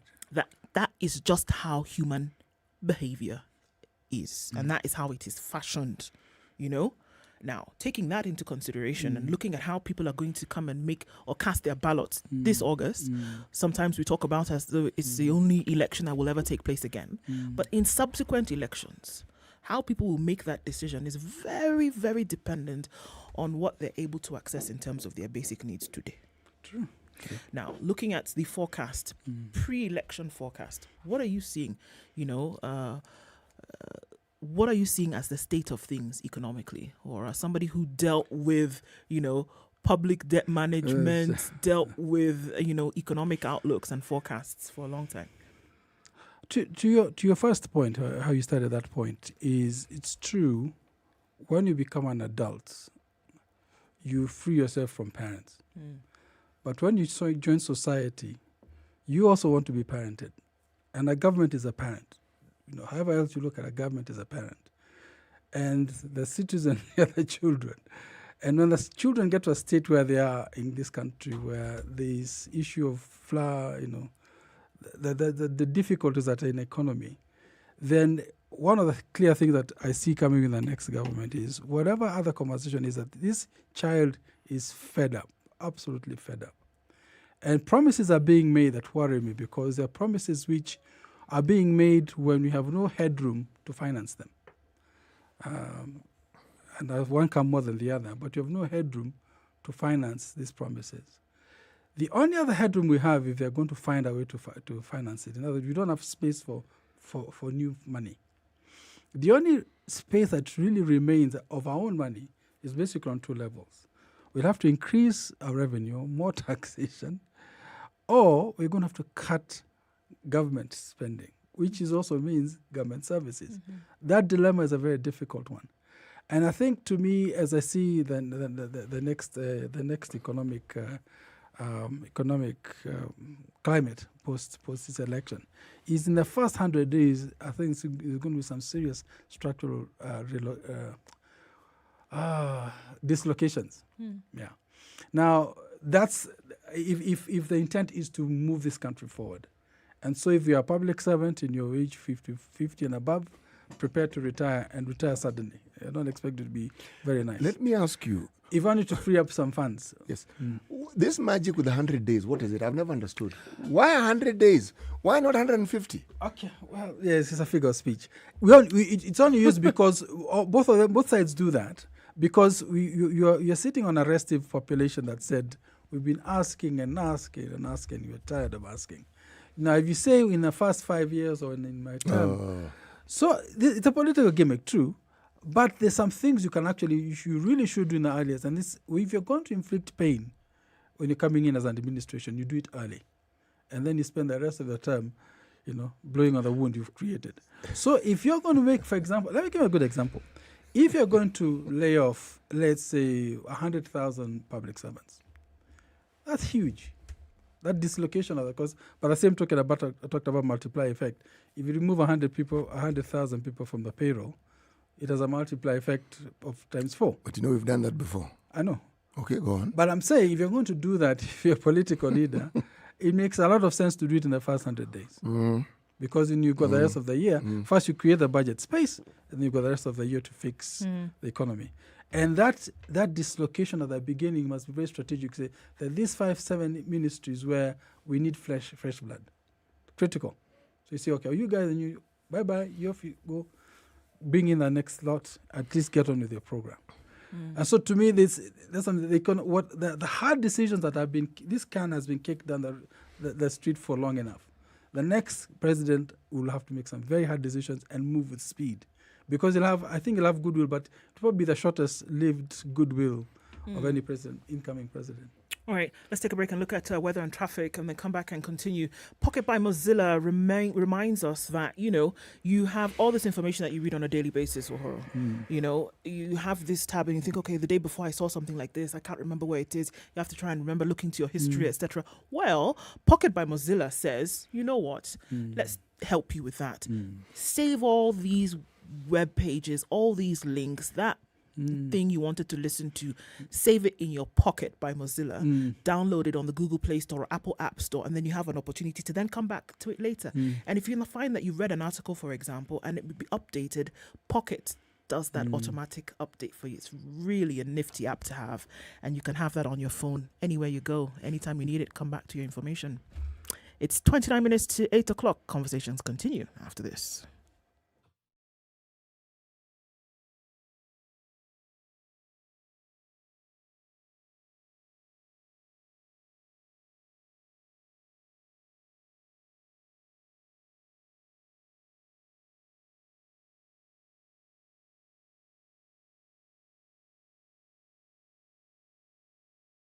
The following takes place from 6 a.m. to 10 a.m. every weekday on SpiceFM.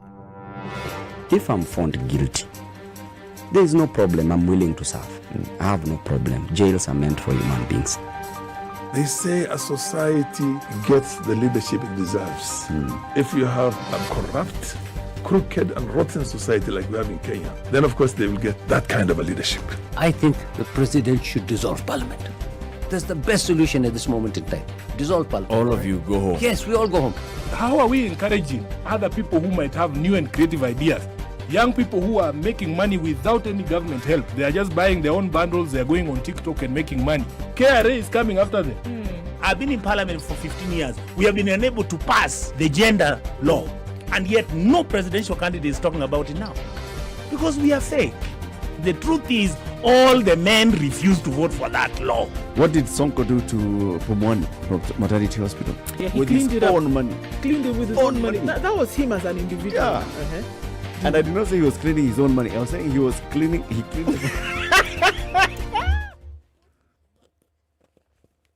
Cloudy conditions at 14 in Nairobi. We'll see highs of 20 and lows of 14 today. It's 16 and cloudy in Nakuru, highs of 23.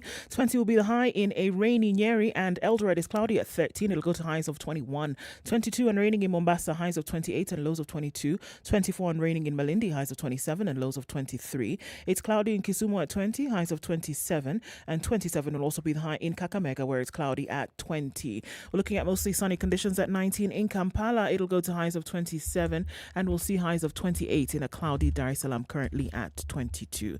It's 7 degrees and cloudy in Johannesburg, and we're looking at 25 degrees cloudy conditions in Lagos. It's 19 degrees and rainy in Kinshasa. It'll go to highs of 29, back down to lows of 19.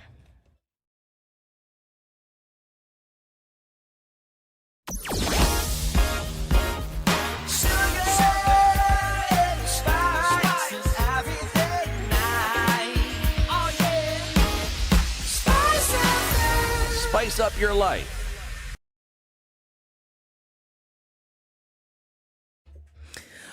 Okay, still continues, and we're seeing that buildup of traffic. So it's extremely foggy, and we're seeing reports of those who are heading in a westerly direction this morning out of Nairobi, that the weather situation is not so good. The clouds are really low, so you know what to do. Fog lights up, folks. You want to use those. Let's try as much as possible to avoid any accidents this morning.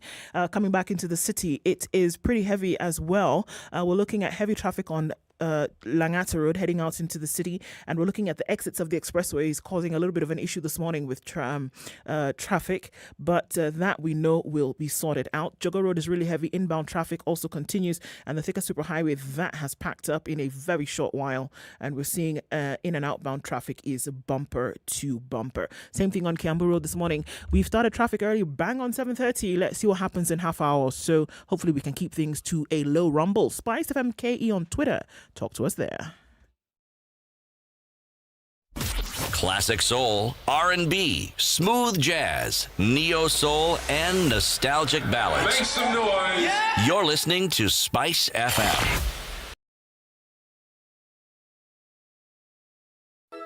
To be Kenyan is to embrace diversity. The many faces and colors of our nation are what makes Kenya, Kenya. Election bila noma, penda jirani. This message is brought to you by the National Cohesion and Integration Commission, NCIC, in partnership with the Standard Group. We know it is cold, but Cold Stone Creamery has hot deals for you. This month, enjoy cups of rich and creamy ice cream, delicious ice cream cakes, and fresh oven-baked cakes at amazing prices. Visit any of our stores in Nairobi or Mombasa and indulge in your favorite treats. Cold Stone Creamery, the ultimate ice cream experience. Welcome to Spice FM, the best exclusive radio station bringing you the best mix of the best music ever.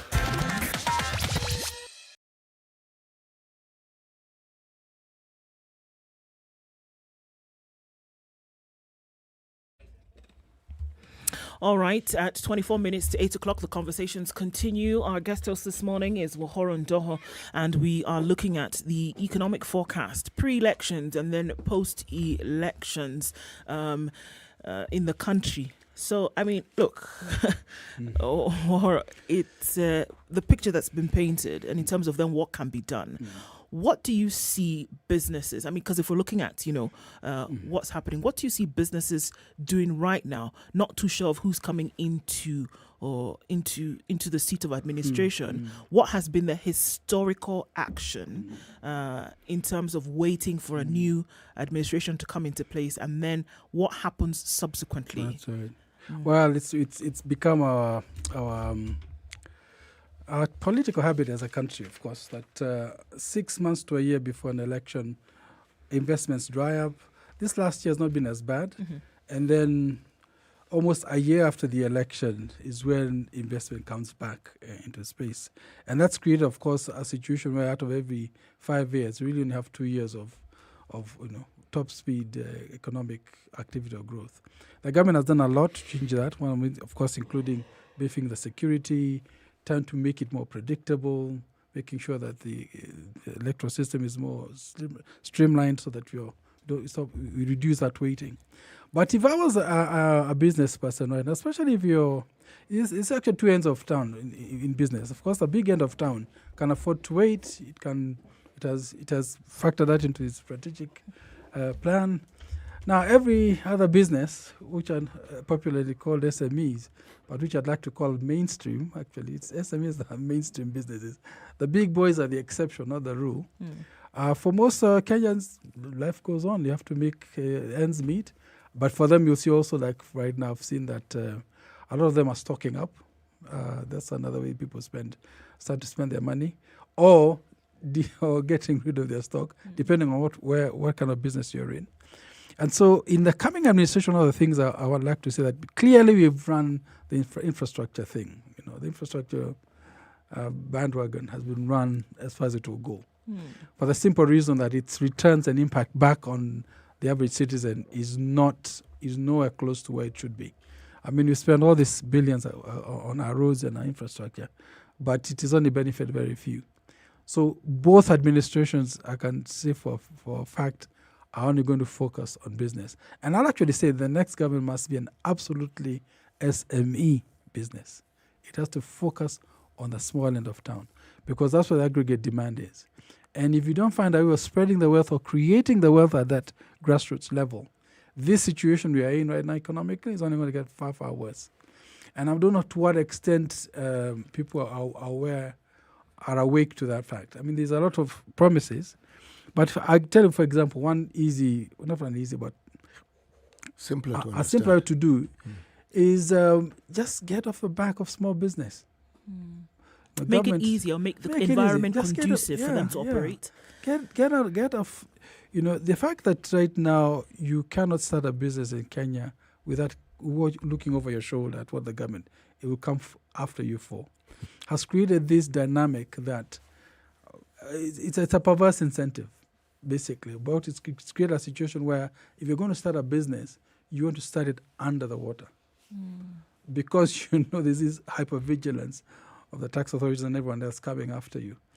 Now, truth be told, KRA has also tried to clean up its game, but the next economic revolution must be with small business. Top end of town will always look after itself. Well, let me ask this question. How does government borrowing, especially domestic borrowing, affect the financial sector, and how does that impact on SMEs and their growth? Oh, massively. You know, if you are CEO today and you've just received deposits of 22 billion, let's say, you go and buy a government bond, local market. Right now, the last infrastructure bond was at about 13%. So you think about it, 2 billion, you put it into a government, and it's for 13 years, 10 years, let's say. And you're going to be paid 13% every year. Why would then tomorrow Ohoro walks in with this small business with all its risks and wants you to lend to him? He won't. It's called crowding out, complete crowding out of the. So the next big thing the government must do is find a way of financing its programs from its revenue, not from its debt, because the moment it enters the debt market, then you and I as businessmen cannot borrow. The bank will not. Is not interested in lending us money. But then isn't that a bit tricky, because then we come back to the conversation of debt repayment, normalizing a situation where our debt is better managed and it isn't the burden that it is. So you're saying, in essence, that the task that is before us in supporting the SMEs is tied to the hip with the issue of our debts. Absolutely. The government, and Kibaki showed us this. Yes, Kibaki showed us, and because one of the smart things Kibaki did was he just withdrew government from borrowing. That's it. And we remember situations where banks were setting up kiosks in malls. They were hawking loans. To SMEs. I know a lot of my friends who had a lot of businesses. I know one of my friends, he's built blocks of flats. He started building them then. Kibaki is in 22, he built like 4 blocks of flats. I said, well, I was borrowing at 6%, 5%. And I just it's too many. And of course, that's what actually began the Kileleshwa in growth in terms of urban infill. Yes, exactly. But if government gets out of borrowing domestically, then the banks can lend to you. But then the government then has to borrow from somewhere, so it decides to borrow from externally, which creates another problem because that's in foreign currency. But is it always a problem? You see, this is the question, because does it need to borrow? No, the government needs to borrow. That we understand. All governments borrow. That isn't the issue. The issue here is this. Even when the government borrows, and we've been told that we are a lower middle income country. Is that what it is we're called? Okay. And because we're a lower middle income country and we've moved from being a banana republic, what it means is that we are not allowed, therefore, to borrow certain monies from certain institutions. Who wrote that rule? The IMF. Why? Well, because the IMF and the World Bank, you knew it. And Yes. You must see these things from far. You are a forecast man. I can see it. But I'll take the bait.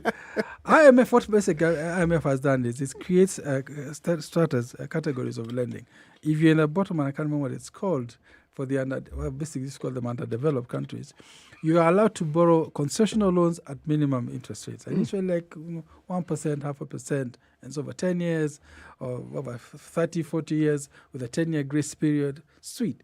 But if you're in that space, then the IMF controls your budget because you borrow from them, and they say because you're at this level, we'll be very specific where you spend that money in. So what happens is that you start then, you're happy at independence, and a point comes, they say, look, all government decisions still have to be sent off to Washington. Have to be run by these fellows. So what happens is with the Kibaki says, no, we can do better. And what Kibaki did, said, look, we can raise more money of our own.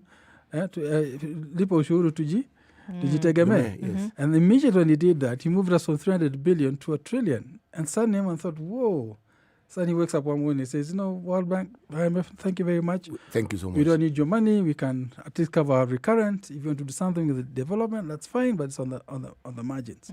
That's a perfect place that when this administration took over, That's where we were at. Yes, that's where we were at. But then this administration decided, okay, wherever infrastructure this guy Kibaki did, we're going to outdo him by a factor of 2, and he did. And our grandchildren might be thankful. At what cost?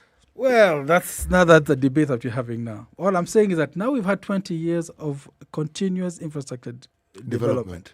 You and I see the pain of it. Hopefully our grandchildren will see the benefit of it, because we had to do it. The question is whether we did it the most smart way by getting into commercial loans.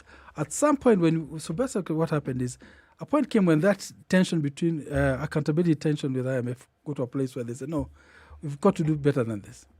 So what they then did is the government decided, okay, if we can raise our own revenue, we'll get to a certain stage where we move from that bottom end of the economic ladder. The next moment we move to the next one, we're no longer eligible for a majority of the concessional loans, but now we are allowed, and I put that in quotation marks, we are allowed to go into the open international market because we've got some street credit that we are managing an economy and we're in a growing economy. And the moment they did that, a moral hazard then appeared, because when you go into the commercial, international commercial markets, it's the deep blue sea. No one asks you the hard question of how you're going to spend the money. So it's like when you left home and suddenly you have money in your pocket. You don't have to worry how you spend the money. Right. You have to be disciplined how you spend the money. It's exactly the same. The moment we became a middle-income country, we went into that space where we could borrow commercially. Mohoro, are we really a middle-income country? Well, that's debatable. Precisely. We had a bit of buyer's remorse later. Essentially in terms of when we basically overdid our credit card. Because that was coming too. when you go into the commercial lending, we ask for a credit increase. Yeah, so you get a credit card, and then a very interesting thing happens when you get. And it's true also even in personal finance. Yes. When you get into this next level of borrowing commercially, basically through the Eurobond and what you call syndicated loans, the only thing they ask is, are you good for the money? Are you going to meet your payment? Now, Kenya has never defaulted. Yeah. It's very, very powerful, because that gives us a certain amount of credit risk that's reduced.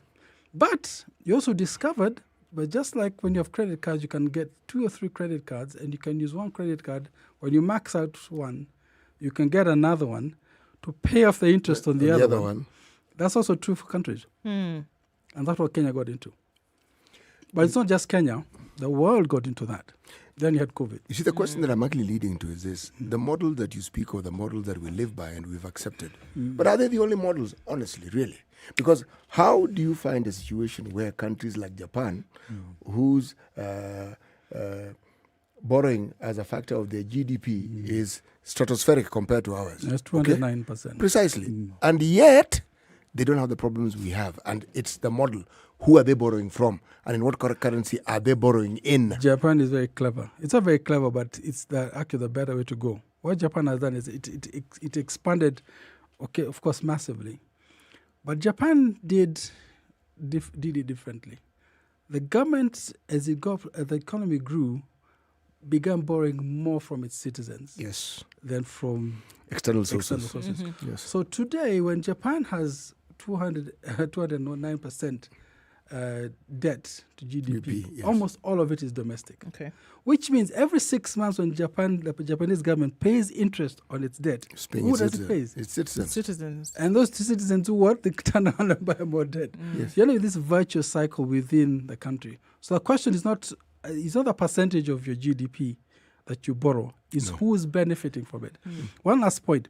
When you borrow externally, every time, even domestic, but in fact, even domestic, a good percentage of our domestic borrowing is also to foreign banks. So actually, there's even a fraction within the domestic borrowing that's still flowing out. When you borrow as a government and you're borrowing externally, your interest payments benefit that other country.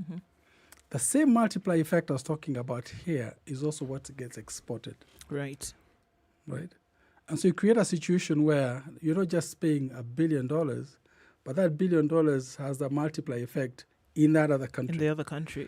And so you create now, so that's when you kind of compound the problem, which is why the moment we begin to re-engineer this borrowing, so that when it comes back to Kenya, one of the things we should do, and we had created a product called Makiba. I do remember. One of the things we pushed very hard. Yes. Makiba was basically retailing treasury bonds so that Wanjiku could buy them. Because up to that point, you had to have 50,000 shillings minimum to borrow. The idea was we brought it down to 3,000 during my time in treasury. And the idea there was that every Wanjiku could borrow from the treasury. You could lend the government. And it was an infrastructure bond, which means it was tax-free. It was at 10%. There's no bank account that will give you that. Now, if that had succeeded, and one of the things I'd strongly recommend whoever comes back. Story for another time. Well, I'll tell you a little bit later. Yes. What happened is when we did that, is it time? No, go ahead, please. What happened is that when Makiba was issued, and I think it ended up raising about 200 million, ours was the first bond on earth that was mobile, a treasury bond that was mobile. In fact, we had delegations coming from all over Europe. To come on the so-called benchmark. To come and benchmark. And then, sometimes we are our own worst enemy as Africans. So basically what happened is you would borrow, Wanjiku would borrow, and it was only 3,000 shillings to start. And thereafter you could buy even 100 bob. And you could just save. Then every 6 months when the government is paying interest, your phone would ping. And the government has paid you. And Wanjiku would say, whoa, she'd even forgotten she had borrowed it.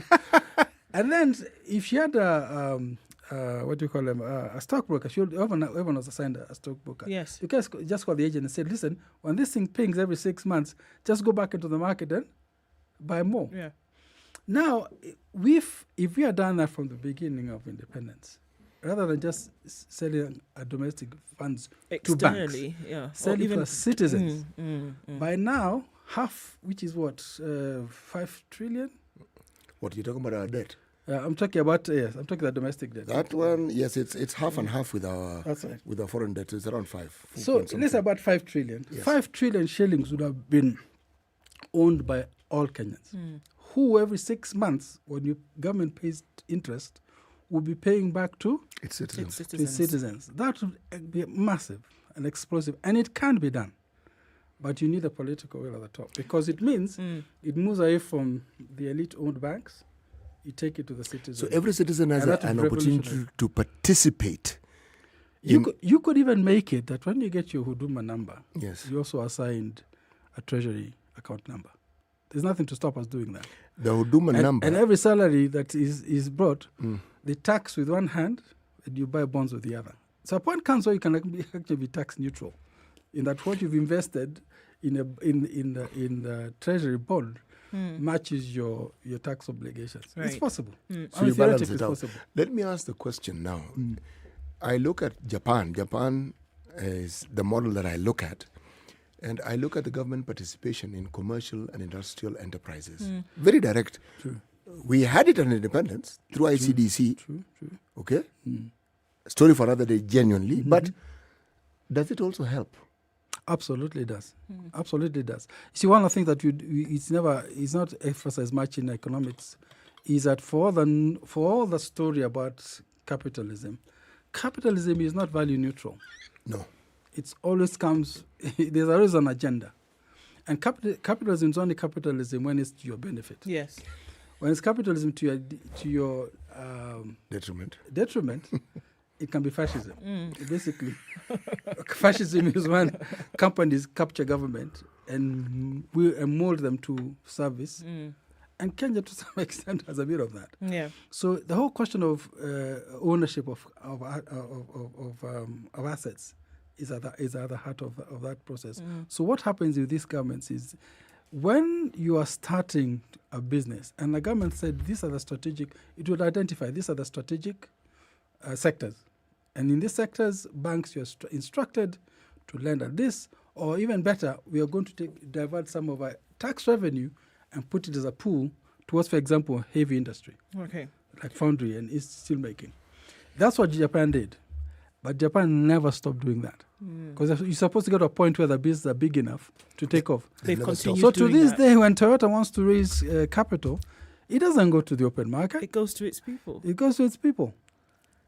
And so you don't even need a pension. You don't even need a pension scheme per se, because the shares of your most thriving businesses are owned by the citizenry. And the benefits go to the citizenry. And that's the critical thing missing in Africa, not just Kenya. So then as you look at a new government coming in, and you're right, I mean, the African continent, I mean, because I look into West Africa and I look at governments and people that are heavily dependent on subsidies. I look at Nigeria and I say, my goodness, for an oil-producing nation that, you know, in many opinion has relied heavily on oil, where it could have been starting to rely on other things that the citizens could then be directly participatory in, that, you know, that's gone south in so many different respects.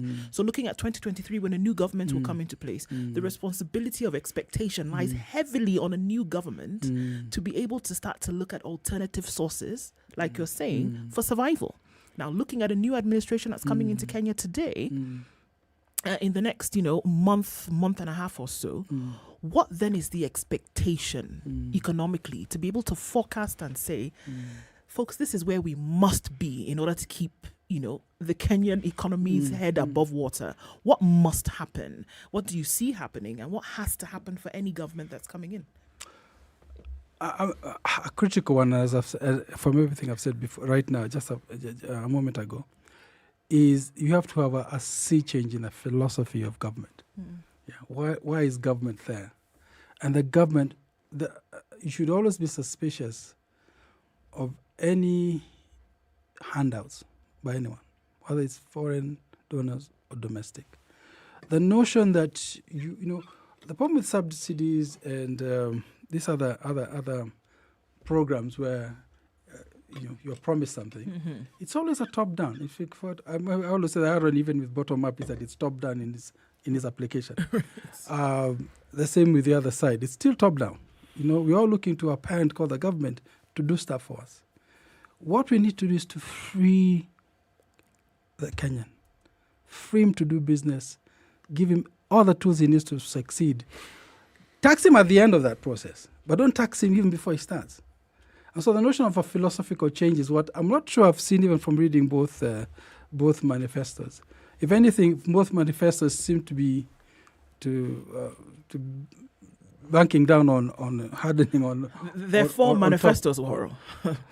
Yes. But tell me, the two that is there anything in those manifestos that at least stands out? The answer is no.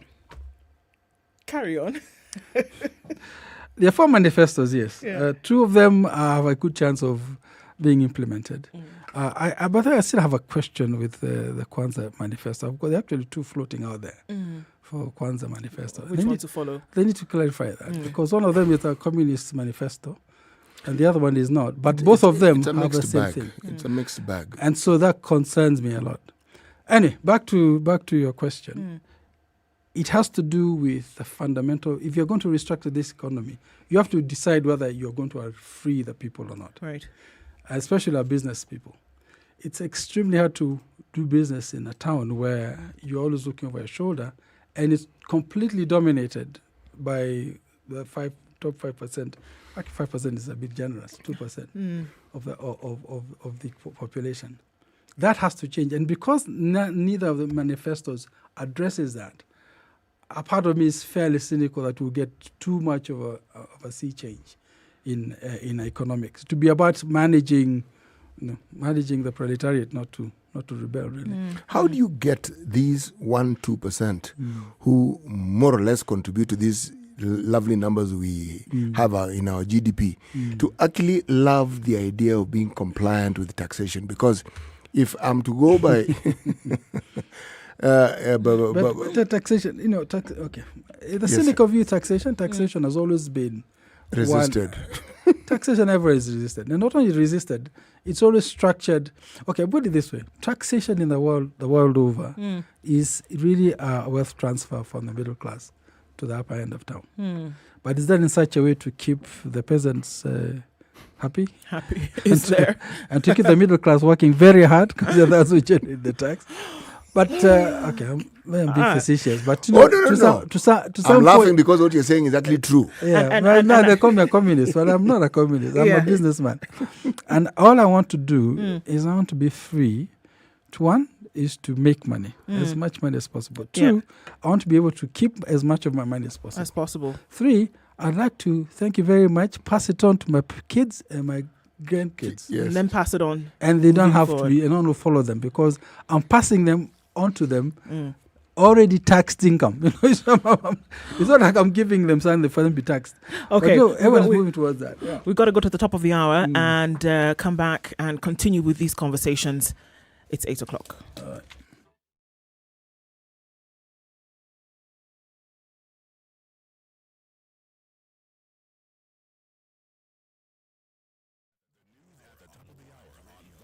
The latest news from around the world. 94.4 Spice FM.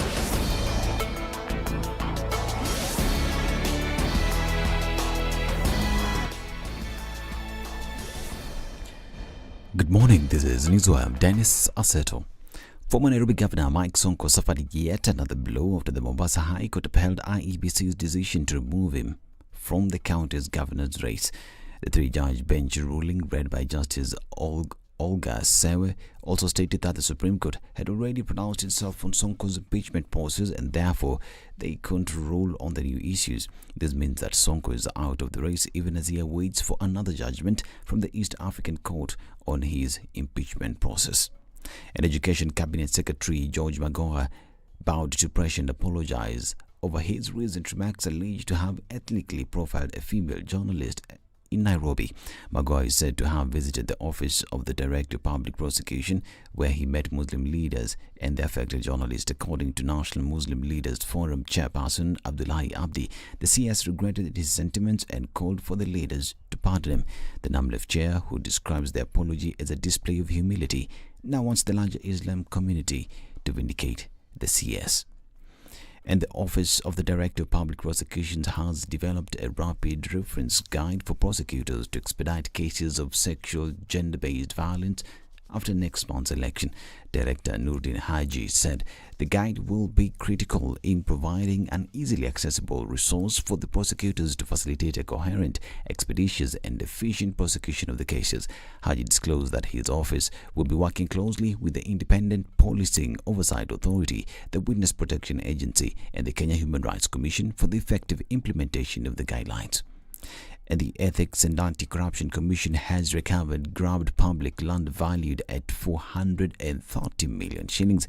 This after the Environment and Land Court Milimani issued orders rectifying by cancelling the entries made in the grant and transfer in favour of WAK Limited and Redwood Properties Limited on 28th of February 2001 and 30th of March 2001 respectively, and restoring the suit property to its reserved, planned and approved user. The court declared that the transfer of the grant to Redwood Properties on or about 30th of March 2001 was made fraudulently and illegally and is void and did not vest any lawful title. And Azimio la Umoja One Kenya Coalition Party presidential flag bearer Raila Odinga maintained that he has a deep understanding of the challenges ordinary Kenyans go through, while responding to claims by his rival William Ruto of Kenya Kwanza to the effect that the former Prime Minister does not identify with challenges facing a majority of Kenyans. The Azimio candidate says he has made it a habit to acquaint himself with the goings-on in the country and was therefore in a good position to offer solutions to their problems. Tunataka kusaidia wale watu wa jua kali. Tutasaidia vijana wa jua kali kwa kupatia hao shahada ya jitihada, kutambua ujuzi yao, inaitwa kwa kimombo recognition of prior learning certificate. Hiyo ukiwa naye, hata kama huna ile ya certificate ya shule, unaweza kupata kandarasi ya serikali. Sawa? Hiyo tutaleta ndani ya siku 100 tukiingia kwa serikali. Sawa? Hata bodaboda tutawasaidia kuwapatia pesa ambayo gharama yake si juu sana, ili badala ya kuendesha pikipiki watu wengine wanakuwa na pikipiki yao wenyewe. This is Deputy President William Ruto said he will address issues affecting Kenyans, including fixing the Nithi bridge that left scores dead should Kenyans vote Kenya Kwanza into government. Siku ile Uhuru alikuwa anataka mtu ya kusimama na yeye. Sisi ndio tulisimama na yeye. Sisi tulimpigia kura. Sisi tulimfanyia campaign. Hata wakati alikuwa Hex tulitembea na yeye. Ni kweli ama si kweli? Sasa naona rais anajaribu kunigombanisha. Mr. President, please be a decent human being. Nili bridge ilikuwa na design ambayo ilikuwa ipita pahali ingine nyuma. Lakini kwa sababu ya corruption ilitengezewa bridge ambayo inapiga kona kwa bridge kwa mlima. Na tangu yundwe hiyo daraja imeua watu moja 2,000 Kenyans ambaye pia wale wengi si Wagharakani. Kazi yetu ndani ya miezi 6 ya kwanza ni kuja kubadilisha hiyo bridge ili hiyo bridge iende mahali ambapo hatutakuwa na hatari ya kupoteza maisha ya watu. Newswire continues to condole with all those that lost their lives in that accident. Now, Keroche Breweries and Naivasha factory will reopen today, according to the Kenya Revenue Authority. The brewer's chief executive officer, Tabitha Karanja, had moved to court seeking the arrest of KRA Director General James Mburu over contempt of court. Karanja argued that Mburu had failed to facilitate the reopening of Keroche following a court order on 14th of this month. This is Newswire. I'm Dennis Aseto. Good morning.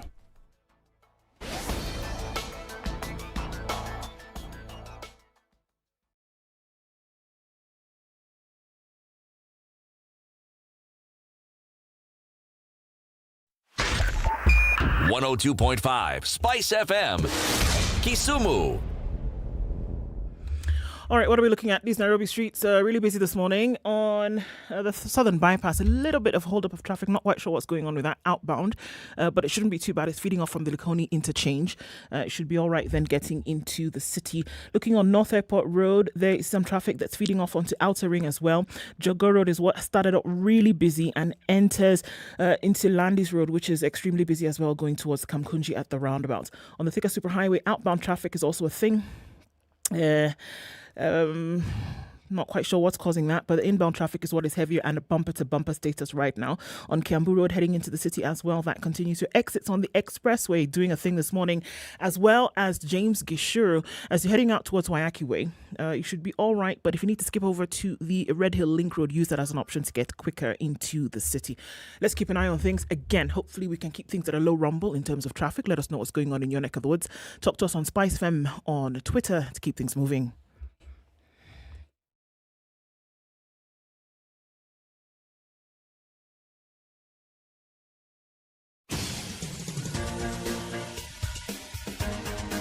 This is the Situation Room, the home of hard-hitting political commentary and penetrating insights about the state of the nation. This is a talk radio experience like no other. The Situation Room, a place for hard truths, debates, and elevated conversations. The Situation Room, witty, political, engaging, deep, controversial. In the room, we have C.T. Muga, researcher, academic, seasoned political observer, a fountain of wisdom in these politically uncertain times. Ndu Oko, Nigerian by birth, Kenyan by choice, communications expert, Pan-Africanist, a truth seeker and believer in people power, and Eric Latif, agent provocateur, the man in the chair, seasoned journalist, news hound, a man who believes in punching up. It is 8 minutes down. after 8 o'clock. Kenya's This biggest is conversation the continues this Situation morning. Room. And as we get into conversations technology, it's great to have you, our audience on KTN Home, joining us at this hour. Nduoko, C.T. Muga, and our guest host for this morning, Wohoro Ndoho, is with us today. Our guest for the hour is already in studio. We'll introduce her in just a minute. And as we do that, let's hear today's proverb. Good morning, boys and girls. The proverb of the day is brought to you by Aquafresh Fresh Gel. No matter how hard you throw a dead fish in the water, it still won't swim. No? No, sorry. It'll do other things, but swimming is definitely not one of them. I keep telling you, these guys are onto something. It does make sense to me, actually, quite some. Mm-hmm. No matter how hard you throw a dead fish into water, it will not swim. No, it won't. Fantastic. Brush your teeth twice a day with Aquafresh Fresh Gel, the secret to long-lasting fresh breath, strong teeth, and healthy we've been gums. telling you about, this innovation whereby you can have information in your pocket on the go, and it doesn't require you to stop or remember. I think one of the most vivid things we had was when we had David and Dee in the studio, and he said, look, I have a Microsoft Word page of 100 odd links that I keep adding to and say I want to be able to come back and read later. Well, the thing is that technology allows us to do this later and store information, but we're going to be talking about the impact of such technology on us. And joining us in the studio this morning is Dr. Njoki Shege, who is the Director Innovation Center at the Aga Khan University. Daktari, good morning. Good morning, Drew. It's nice to see you. It's nice to be here. Thank you for having me. Karibu sana to Kenya's biggest conversation. You're seated in the hot seat today. Yes. And it's good to see you and welcome as we have this conversation. We've been talking about Pocket by Mozilla. Yeah. And Pocket by Mozilla represents technology. It represents options. It represents, availability to having information on the go. Can you give us a general insight into what this presents and what this really does then mean? So Pocket is an app by Mozilla. Mozilla is actually one of our technology partners at the Innovation Center at the Aga Khan University. So Pocket basically allows users to save content for later reading or watching. So it's sort of like a read it later, watch it later kind of app. It was acquired by Mozilla a couple of years ago in 2017 and has over the years attracted millions of users who want to have a curated experience on the internet because we realize that the internet can be a very chaotic place. And sometimes getting the good content and sifting the good from the bad becomes very difficult. Like your friend has this, Microsoft Word document that where he pastes all these interesting links that he wants to come back to later. Pocket allows you to do exactly that. So if you're over the internet and you discover an interesting article, but you don't have the time to come back and read it later, then Pocket is exactly the app for you. And it's been very interesting because you can even save Twitter threads, you can save YouTube videos, you can save just about anything and also get to see what other people are saving because that's the beauty of Pocket. It lets you know the best from the web. It lets you know people around you are saving this, maybe you might be interested in this, and it's actually very high quality content. It's basically the internet curated specifically for you.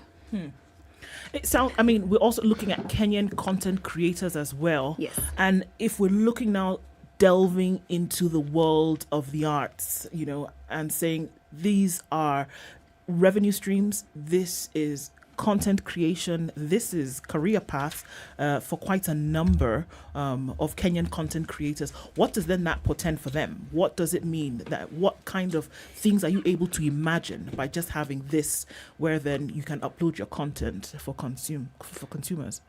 I think Pocket will be the best thing to ever happen to Kenyan content creators. So we are working with Pocket from Aga Khan University. We are working with Pocket to curate Kenyan content and ensure that Kenyan content is on Mozilla. So the beauty of Pocket is that you can get content from across the world. So we have Japanese content creators or even content curators accessing content from Africa. And this is a time for Kenyan content creators to put their content out there. So basically what this means is that if you're a Kenyan content creator, there's a very high chance and there's a very big opportunity for you to have your content on Pocket. And how we are doing this is through putting together a team of content curators who are going to be curating content, putting together collections of interesting content, interesting topics, maybe around elections, around health and education and agriculture and all that, and using Kenyan content to speak to that kind of to those kinds of topics. So this is a really good thing, and it's the best thing that ever happened to Kenyan content creators.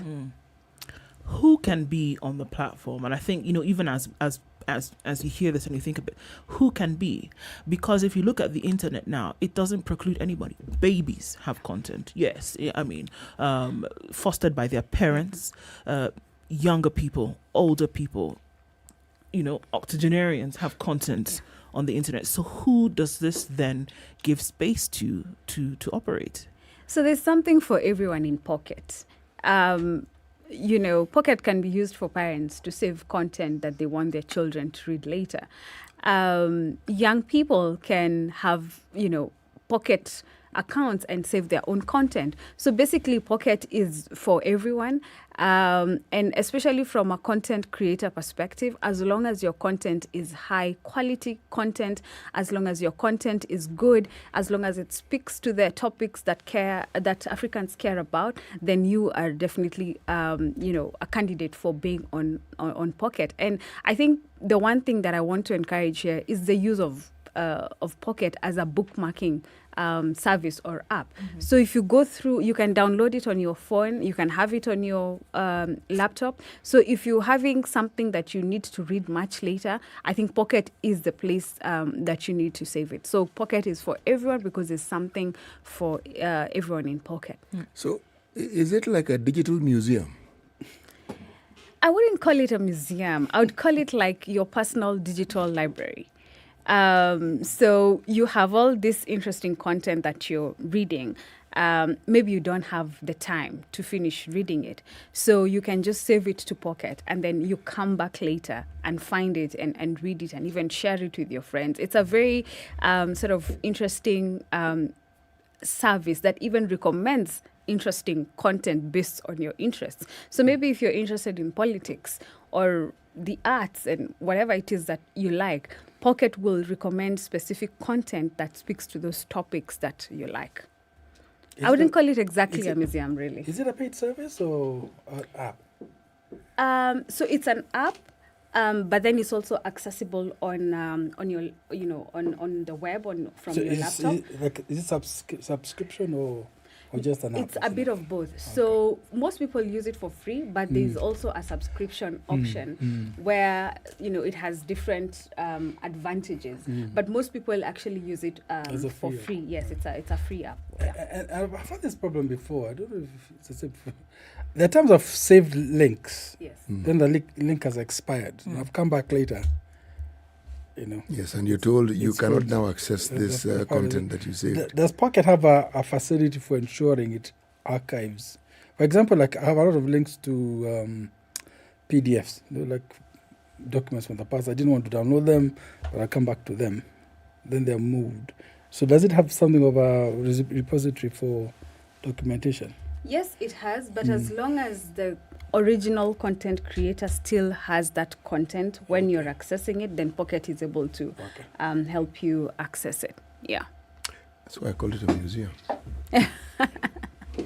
I wouldn't call it that. I would call it like my personal library. Yeah. Okay. I want to, looking at now what Kenyan content creators then would be able to access, what Kenyan content creators then will be able to do. What does it present or what does it represent in terms of career for them, in terms of income generation for them?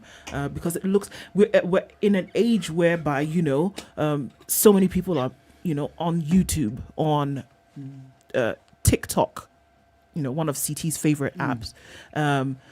So many things happening on a regular basis. What does it do then for them as an option for them to be able, if their content is there, is it an income, generation stream for them? Yes, like I said earlier on, Pocket is a really good tool for Kenyan content creators in the sense that for the first time, Kenyan content is going to be on the international stage.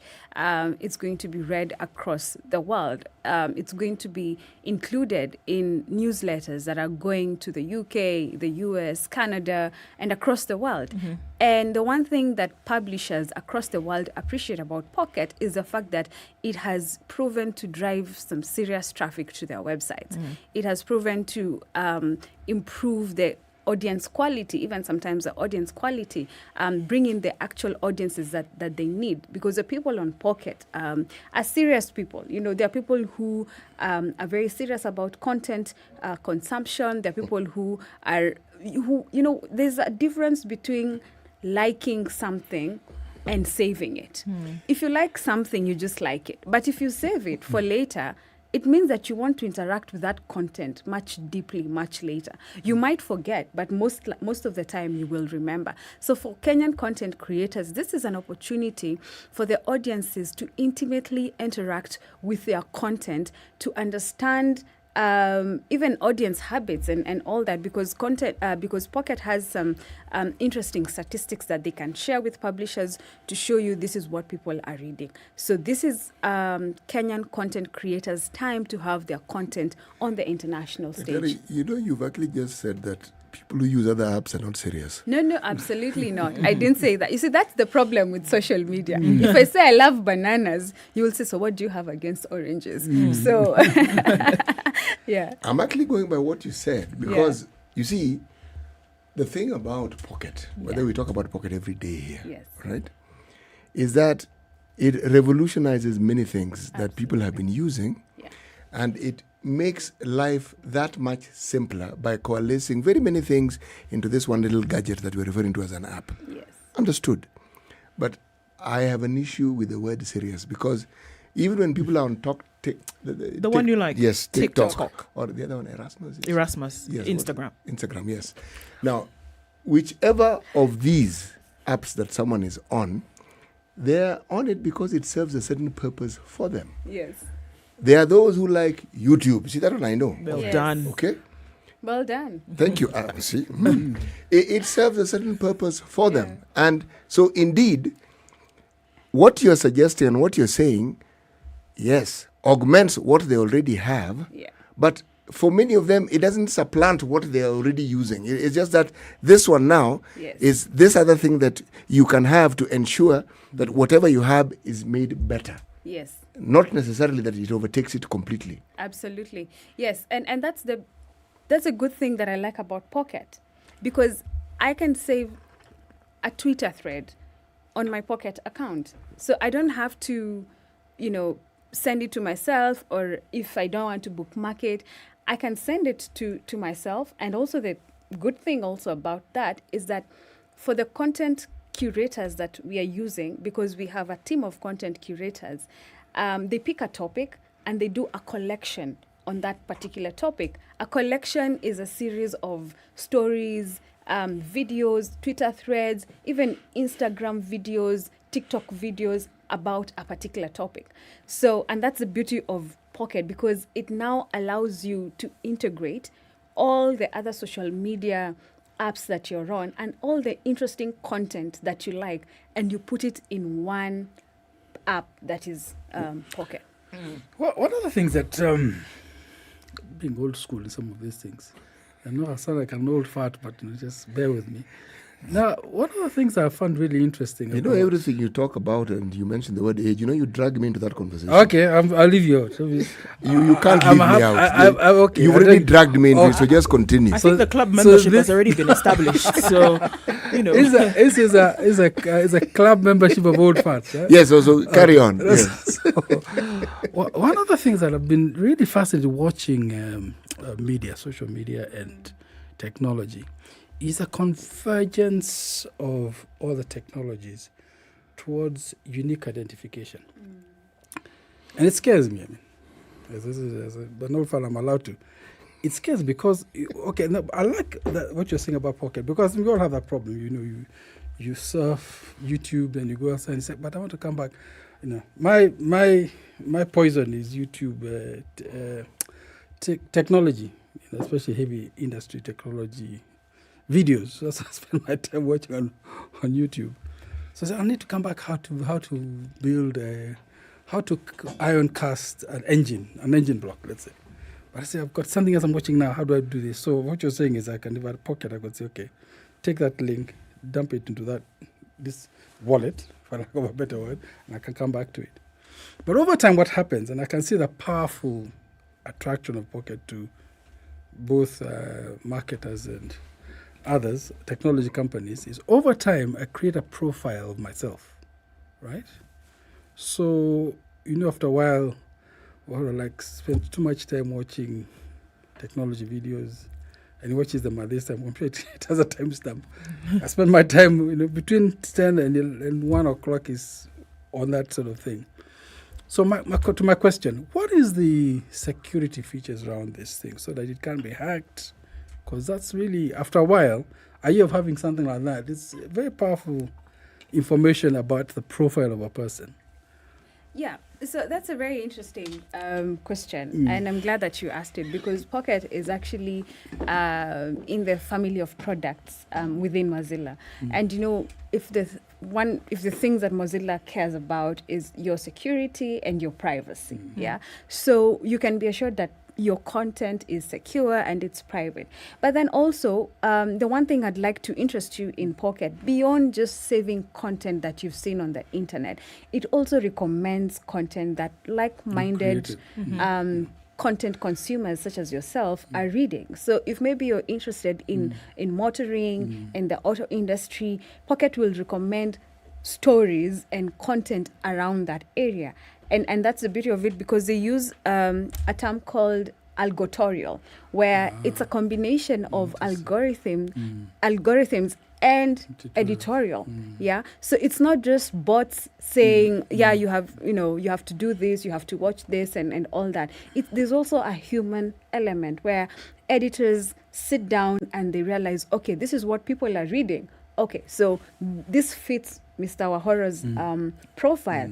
Can we interest him in that? And I think has been one of the key. It flags on my app that these are the topics. So. Exactly, and it also shows you what people like yourself are saving from the internet. Oh, but anonymously. But anonymously, obviously, yeah. But is it encrypted so that do you have the freedom to share what I'm watching or not watching? Yes. So that Mr. Muga doesn't come and start talking about potatoes, and I'm not into potatoes. If you want Mr. Muga to see what you've been saving, you can share a snippets of your profile with him. And if, of course, you don't want to see Mr. Muga anywhere on your timeline, you can just choose not to follow him, and then you will not see what he But I can't watch and see what he's doing this, growing potatoes. But why are you complicating it? Why didn't you just call me instead? So we will talk. There you go. That's an old-fashioned answer. It's practical. It works. Oh my God! Do. Sorry. But see, I'm to a serious point that, and all these new apps that are coming up, they're clever beyond, imagining. And so the issue of security becomes ever bigger. So, for example, if I set it up, do I have an encryption key? Do I have a way of making sure even Mozilla will have Mozilla. Mozzarella. You're thinking of cheese. I'm already hungry. Yeah? I think of cheese. I'm thinking. Yes. Okay. But so to that question about because the content, right, is generic, but I imagine because you're also creating your own content and putting it into the same place. So it's an asset. It's an asset online, an online asset, right?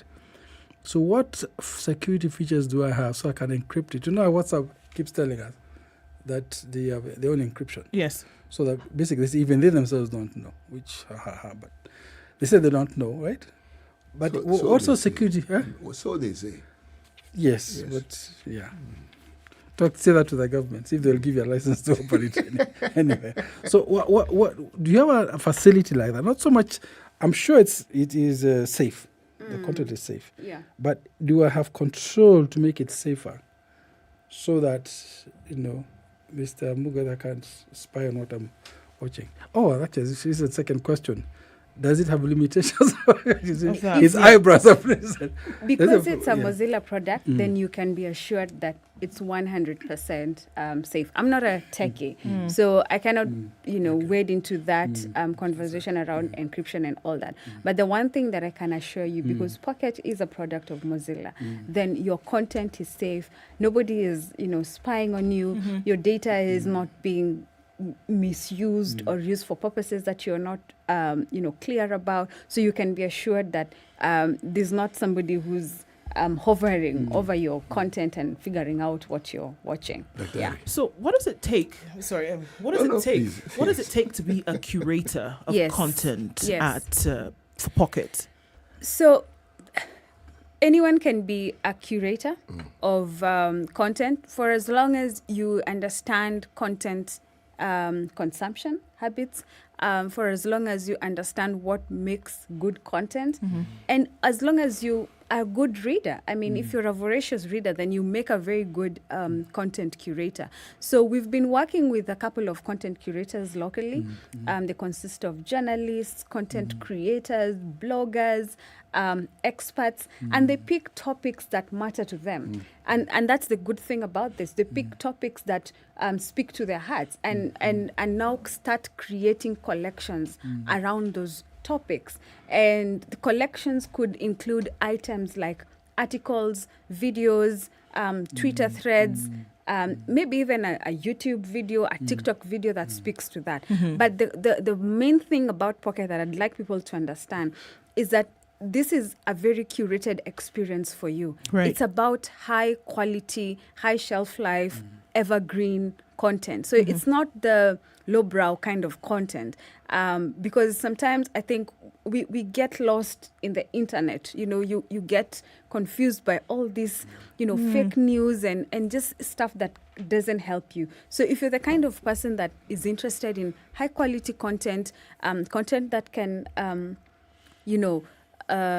help your and advance your courses and all that, then Pocket is for you. And I'm hoping to get content curators from this team. Well, it'll be interesting to wait and see. Let's take a break at that point and take a look at weather and traffic, and then we come back and talk about a collection and what makes a great collection and who puts together a collection for you. Does Pocket do it for you based on your likes and interests, or can you say, look, I need some help to put this kind of a collection together, and then how will it benefit you? Pocket by Mozilla, we're talking with Dr.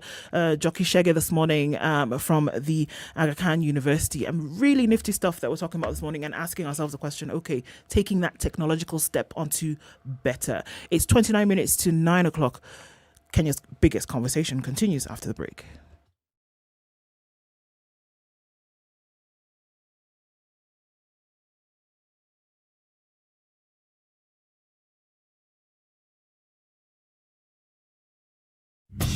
Tunapozidi kuboresha sekta ya kilimo, tunakumbatia mbinu bora za kiteknolojia. Kwa wakulima wote, Standard Group PLC kupitia Farm Kenya itaandaa siku ya maonyesho ya kilimo ikiwashirikisha washikadau wa sekta mbalimbali. Maonyesho hayo yatazingatia kumudu ukulima na ufugaji ili kuboresha maisha nchini Kenya. Jiunge nasi katika uwanja wa Dumberi Stadium, kaunti ya Kiambu, kutoka tarehe 1 hadi 2 mwezi Septemba kuanzia saa 2 asubuhi. Kushiriki, wasiliana na Caroline kupitia 0723-803-601 au barua pepe cnyandieka@standardmedia.co.ke. Ujumbe huu umeletwa kwako na Standard Group PLC na Farm Kenya.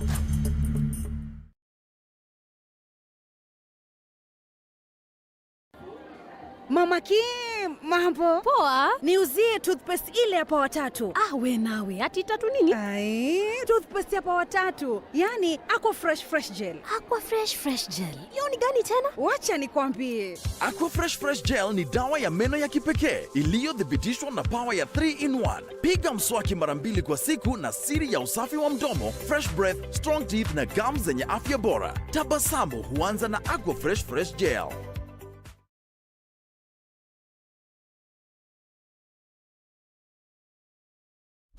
Classic soul, R&B, smooth jazz, neo soul, and nostalgic ballads. Make some noise. Yeah. You're listening to Spice FM. Mostly sunny conditions in Nairobi this morning. Well, actually, the clouds are up. 15 degrees. We'll see highs of 20. We'll see highs of 23 in a mostly cloudy Nakuru at 17, and it's 14 and raining in Nyeri, highs of 19, and highs of 21 in a mostly cloudy Eldoret at 16. It's 24 degrees and cloudy in Mombasa. Rain is coming down as well, highs of 28, and it's wet as well in Malindi at 25, going to highs of 27. Sunny at 20 in Kisumu, highs of 27, and we'll see highs of 27 in Kakamega, where it's sunny at 20 at the moment. Sunny conditions at 21 in Kampala, highs of 27, and we'll see highs of 28 in Dar es Salaam. 9 degrees and cloudy conditions in Johannesburg, highs of 18 and lows of 7, and it's raining now in Lagos at 25. It's 20 and sunny in Kinshasa, highs of 29 and lows of 19.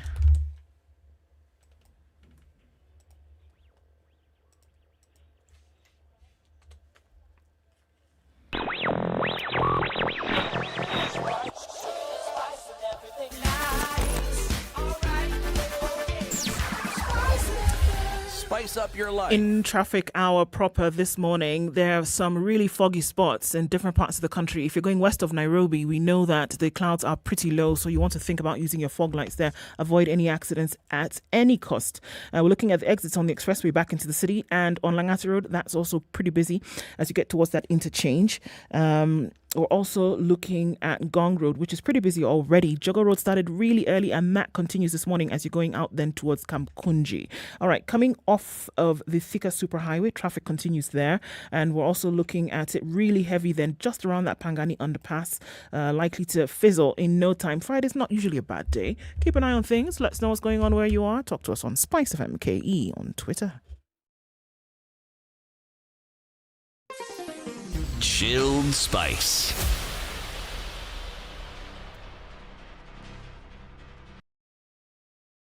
Mature, intelligent talk every morning.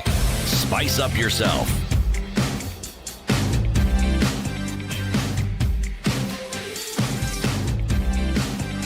Mornings done right. All right, welcome back as we 94.4 continue this conversation, and also welcome to our audience on KTN News who join us now. It's 25 minutes to 9 o'clock.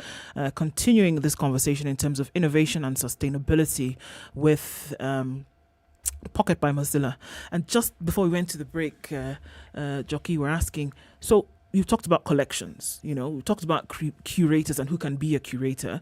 And, over the break, CT's thinking about that seriously, about things that he can do to become a content curator. So you might want to have a chat with him after that. So what makes a great collection? What and who makes a great collection? What makes a great collection, I think, is the items in the collection. First of all, the topic has to be very catchy. We're usually very particular about the topics that we create collections around. These have to be topics that resonate with African audiences, East African audiences. And then secondly, the items that are within that topic have to be very catchy. And most importantly, like I said, and I cannot underscore this enough, is that the content has to be high quality, evergreen content that, I could save it today, maybe forget about it after a month, travel and come back, and then still find that content relevant. So those two things, the topic must be very catchy and the items in it must also be very relevant, high quality, evergreen kind of content. And also, I think it also has to be, I kind of like topics that, a bit playful, very interesting to read.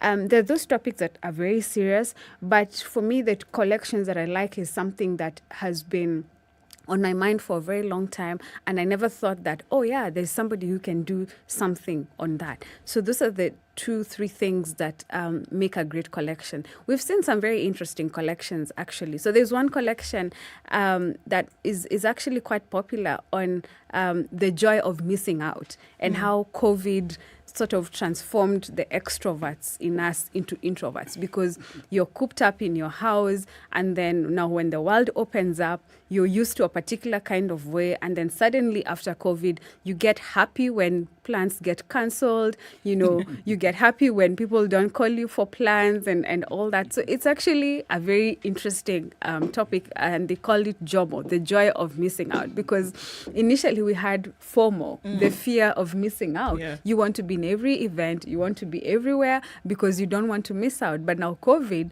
sort of just transformed that into the joy of missing out. And those are some of the social ramifications of COVID that we never really talk about, how COVID impacted our personalities. So what would go into this particular collection. So if you talk about, the fun of missing out and then the joy of missing out, what kinds of things would you find in this collection on Pocket? What are you looking at? Music, videos, articles? What would make up the collection? So this is actually a collection that we already have on the Pocket app and Pocket website, and it was created by one of our really brilliant curators. Her name is Eunice Kilonzo, and so Eunice did a really good job, and she put in all these interesting stories. From the Wall Street Journal, I think there was a story from the New York Times, from even local content creators who are speaking and doing articles around this topic. And actually, I think there's some science about it, there was some research around it and all that. But a collection, let me say this again, a collection does not necessarily need to have articles in it. It can have a Twitter thread. I'm glad you mentioned music because one of our curators called James Kahonge, a very good journalist locally, he has done a collection on Kenya's enduring sound. He talks about Kenyan music and he talks about the history of Kenyan music. In that collection, he has included a YouTube video on the history of Kenyan music. He has included statistics from Spotify. He has included a Twitter thread on Kenyan music. So basically, if you want to understand, if you want to have an in-depth look on any topic, then a collection is what you need to be looking at. And even I think for curators, what I also learned is that the process of putting together a collection is actually a really good learning experience for them. So you don't have to be an expert on a particular area for you to do a collection. All you need is to have interest. And then you start populating that collection with relevant items ranging from podcasts, episodes, YouTube videos, Twitter threads, articles, just about anything, or even a link to a book, an online book, a PDF document, and all that. So it's a very interesting process. I'm sure you've mentioned this, but I think it slipped my mind. Why did you say the Aga Khan University decided to partner with Mozilla? Because the Aga Khan University has a Media Innovation Center that I run. The Media Innovation Center is part of the Graduate School of Media and Communications. And we came together with Mozilla because as the Innovation Center, we have the largest network of media innovators, content creators across Kenya, Uganda, and Tanzania. That's something else I forgot to mention. We also have a Nigerian and a Ugandan curator. So that is how the partnership came about, because Mozilla realized that Aga Khan University, specifically the Media Innovation Center, would be a good partner because of our networks with all these interesting content curators. So our role as the Innovation Center of the Aga Khan University is to bring together all these curators. So in essence, we are their content curation partners. Yeah. Back on the subject of security. Yeah. Almost every media outlet claims that their content is secure. I am not an expert like you on these matters, but I go by what I read. Google, big name, big everything, was in the media for the longest time on this very same subject of security. But the matters went further because just the nature of that particular product and how people interact with it also involves collecting information about the individual. Now, it is not them alone who do this. No. Any app, it doesn't matter which app you want to talk about, given what they require of you, and just the process of interacting with you is actually a process of data collection. Just interaction, nothing nefarious. Now, the question that my friend here, he actually is my friend. Kenyans refer to the person they've just met as their friend. No, this man is actually my friend. We've known each other since we were young. And just to reiterate, we were still young. No, did I just say we were still young? No, we were old. The thing is, yes, you have stated and repeated that it is secure. Please, forgive my insistence, but just walk us through and explain how it is that this security you speak of is a reality that I can accept. In layman terms, not technical. Technical terms may confuse me. Yes. Just lay terms. First of all, I'm not a techie. No. That's and why I I'm asked you not to put speaking on behalf of Mozilla. I'm speaking on behalf of the partnership between Aga Khan and Mozilla. Right. But I will answer your question. Yes. First of all, the most important thing, and I've said this several times, is that Pocket is owned by Mozilla. There's not a browser that we all know of that cares about your data than Mozilla and your security than Mozilla. They're not like those other, tech companies that I would not mention in this interview, but maybe somebody has mentioned them. So let me walk you through the process of getting Pocket. Let's say on your laptop. So first of all, the first thing is that if Firefox is not your main browser, then you need to make Firefox your main browser for the sole purpose that it protects you as a user, it protects your data, and it's not as predatory as all these other browsers. I'm just going to leave it there. And then when you go to Mozilla, when you go to Firefox, you Google Get Pocket. Yeah, you search Get Pocket. Then you will get Pocket. Yeah, and then you create an account. And once you create an account, it asks you what are some of the interests that you have, just so that they're able to recommend content from other people, other users like you have. And then you start the process of saving. The same goes to the app. You go to App Store or wherever you get your apps from and download Pocket, log in and all that, and you create your profile and the interest that you need. So from a security perspective, I might not get into the details because I'm not a techie, but the one thing I can assure all of you is that your data is safe.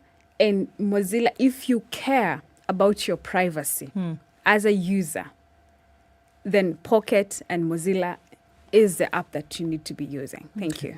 Can we go to the curator, back to the curator?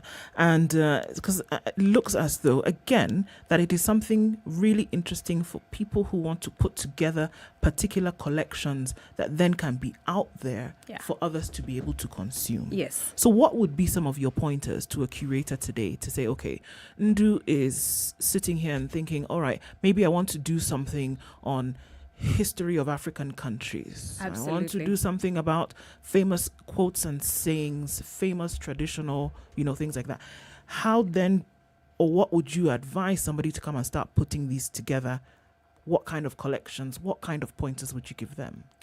So the first pointer I would give you is you really need to be interested in that topic, because we can sense if a curator is interested in the topic or not. It's very easy because I edit those collections.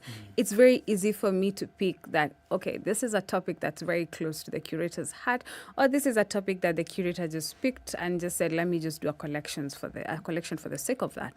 So first of all, you have to be very interested. And then secondly, you need to read widely. You cannot be a successful content curator if you're not a voracious reader. It goes without saying, really, because you need to give your audiences the best. If this collection, because normally we think of a collection as the collection of record, like, this, if you read on this topic, then you're very well briefed on the basics of this particular topic. So everything that makes to your collection has to be verified. You have to read so many sources and you have to verify the information yourself as a curator before I come in as an editor to also verify that information. So you have to be very well read. You have to take your time as you're putting together this collection and also just see what other people have done. I mean, you have to see what has been covered so that you can identify the niche. And also, lastly, is make your collection multi-platform. Studies have shown, including the digital news report that was released by the Oxford University the other day, that video is actually quite picking up. People actually appreciate video. So just mix it up a little bit. Don't just give us the long reads. There is a market for the long reads. Don't just give us a Twitter thread. Include a video, include a podcast interview, because I want to interact with your collection at different levels. I want to interact with your collection when I'm driving, and I want to put on that podcast interview. I want to interact with your collection when I have 15 minutes to read and I want to read that long read. I want to interact with your collection as I have time on YouTube to watch something. So give your audiences something to write, to something to work with. And I think collections that have that multi-platform flavor do very well. Can a curator then also include content that they themselves have developed? Absolutely. Absolutely. And this is something that we encourage. If you're a curator and you've created content on specific areas, then that sort of makes you an expert in some way, because by the time you're creating that content, we assume that there's some level of research that has gone into that. One would hope. Absolutely, yes. One would hope. So I think it's important that, and we encourage it, so you can include 1 or 2 articles that you've written on that topic.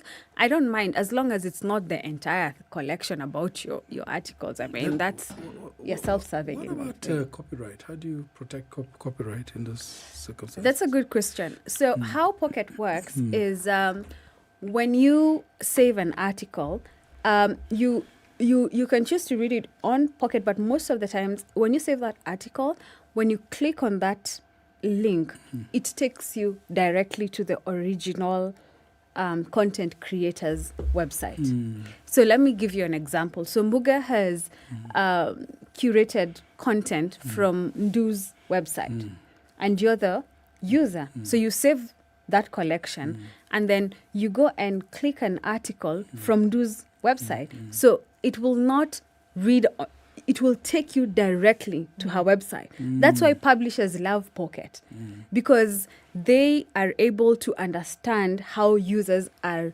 interacting with their content. So in terms of copyright, then I think that is protected. So it's not it's not about, it's not an aggregator site per se, because it allows you to consume the content in the original form and the website and that does it it was also published assign your original content some copyright protection? In other words, if I'm putting my big problem in Kenya, right? Yeah. Original content for me, I put it on the web, it's stolen. Does the Pocket involved in ascribing some sort of copyright? And that's why we are talking about verifying the source of the content. Right. And this starts from the curator. So if I'm a curator and I curate content that has been plagiarized from someone else's website, then that's a problem. And that's why we are here to ensure that that doesn't happen, because every article that's put in our collection, we are assured that it is the original creator, and we are giving our audiences the link to the original content. No, I understand that. Yeah. What I meant was that the almost like a mechanism for allocating, even if it's a default copyright. For example, I've just created this fantastic way for cooking chips no one's ever done before. Yeah. Right? I've videoed it, I've written the ground, done all of that. And I know it is. Then I come and create it in my Pocket for cooking chips. How do I still have a responsibility to go and find out of getting copyright, or is by dint of me putting it in the Pocket ascribed to me some copyright protection? No, I think that's your responsibility, because Pocket is it's functional. It's functional. It's a but unless you get into a content creation partnership with Pocket, which is a completely different thing. That's for publishers and all that. Oh, that's a good point to know. That's different, because they get into some partnerships with publishers to curate content, and then they have some sort of arrangement with that. But if I save a recipe on YouTube and I want to look at it later, it will take me directly. It will tell me that this recipe is by Wahoro. And so in that right, all content creators can be assured that their content is safe and secure on Pocket. Okay. Yeah. Looking at a commercial aspect, which you kind of, shed a little bit of light on earlier. Yeah. So does that possibility then exist for curators to make it, a commercial option for them as well? Can they make money as curators? Can this be, a revenue stream? Yes, so we pay our curators. And also, if you're a content creator, you're not paid to have your content saved because it's the audience that decides that your content is good enough to be saved. But the one thing that we've seen publishers really like and appreciate about Pocket is the number of, is the sheer, volume of website traffic that Pocket drives to their websites. And that's a good thing, because then you're able to understand. It's not even just from an advertiser's perspective. You're also able to understand the kind of audiences that are coming to you. And if you have audiences that are coming to you from Pocket, then you can be assured that those are audiences that will definitely come back if the level of content quality remains. So I think that's the one thing that publishers really like about it, and also the fact that it amplifies content. Imagine your article being placed among the most recommended or best of the web. That's a really good thing. And we've had publishers, even locally, we've had a lot of interest from local publishers, and we look forward to working with them to ensure that some of their content is actually amplified on Pocket. You know what I'm thinking? If someone was looking for content for literature review, Yes.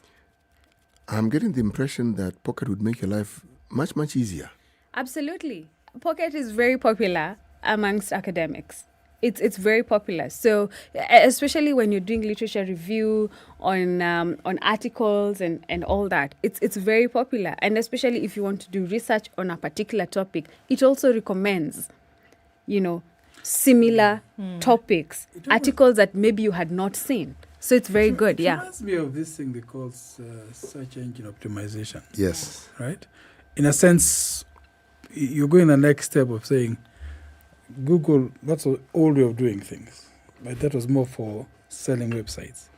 But if you have an idea of what you want, you do not want to go and Google. You want to go a place where there's a dedicated service for the people interested in that particular topic. Would that be correct? Yeah, sorry, say that again. If she likes what you're saying, she's saying, please repeat it so that she can hear you clearly. Absolutely, yeah, because I lost you at some point. I'm saying normally if you're a specialist in something, Yeah. and you'd go to Google and Google, and then you'd come and say 2 million searches. Yes. No one goes past the first page, right? But now you say, because I want to do this chips recipe, I can go to Pocket and say I want to chips recipe, and everyone else who does chips recipes, who's serious about chips recipes, will be there collected together in a nice little bundle. Absolutely. So that's the appeal of Pocket. Absolutely. And the fact that Pocket also allows you to tag content. So if I save an article that's about African statesmen, I don't want to play into the African dictators, let's say African statesmen, although some could, yeah. Statesmen after a fact. Fashion. Yes.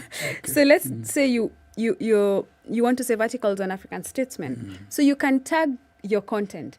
So when you come to your profile, you're like, okay, you might not remember the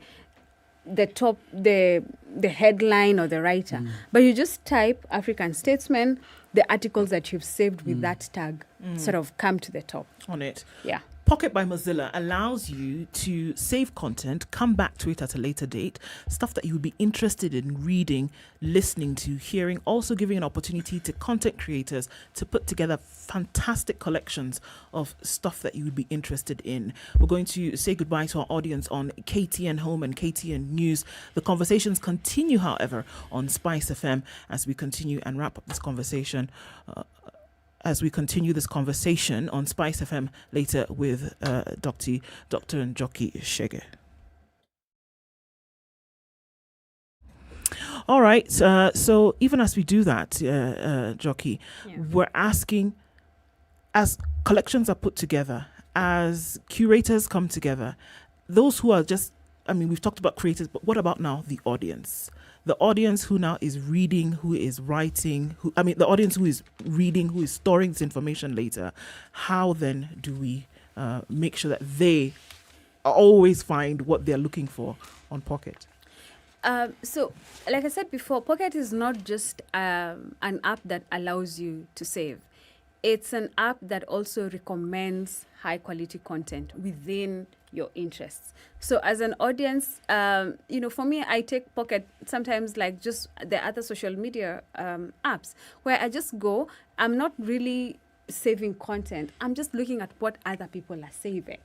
There was a very interesting article 2 weeks ago on, it was in the New York Times, that was talking about how I became a pathological liar. It was the most saved article on Pocket. And it was in the New York Times. It was this journalist who grew up really poor, and he always found himself having to lie so that he can hide his poverty.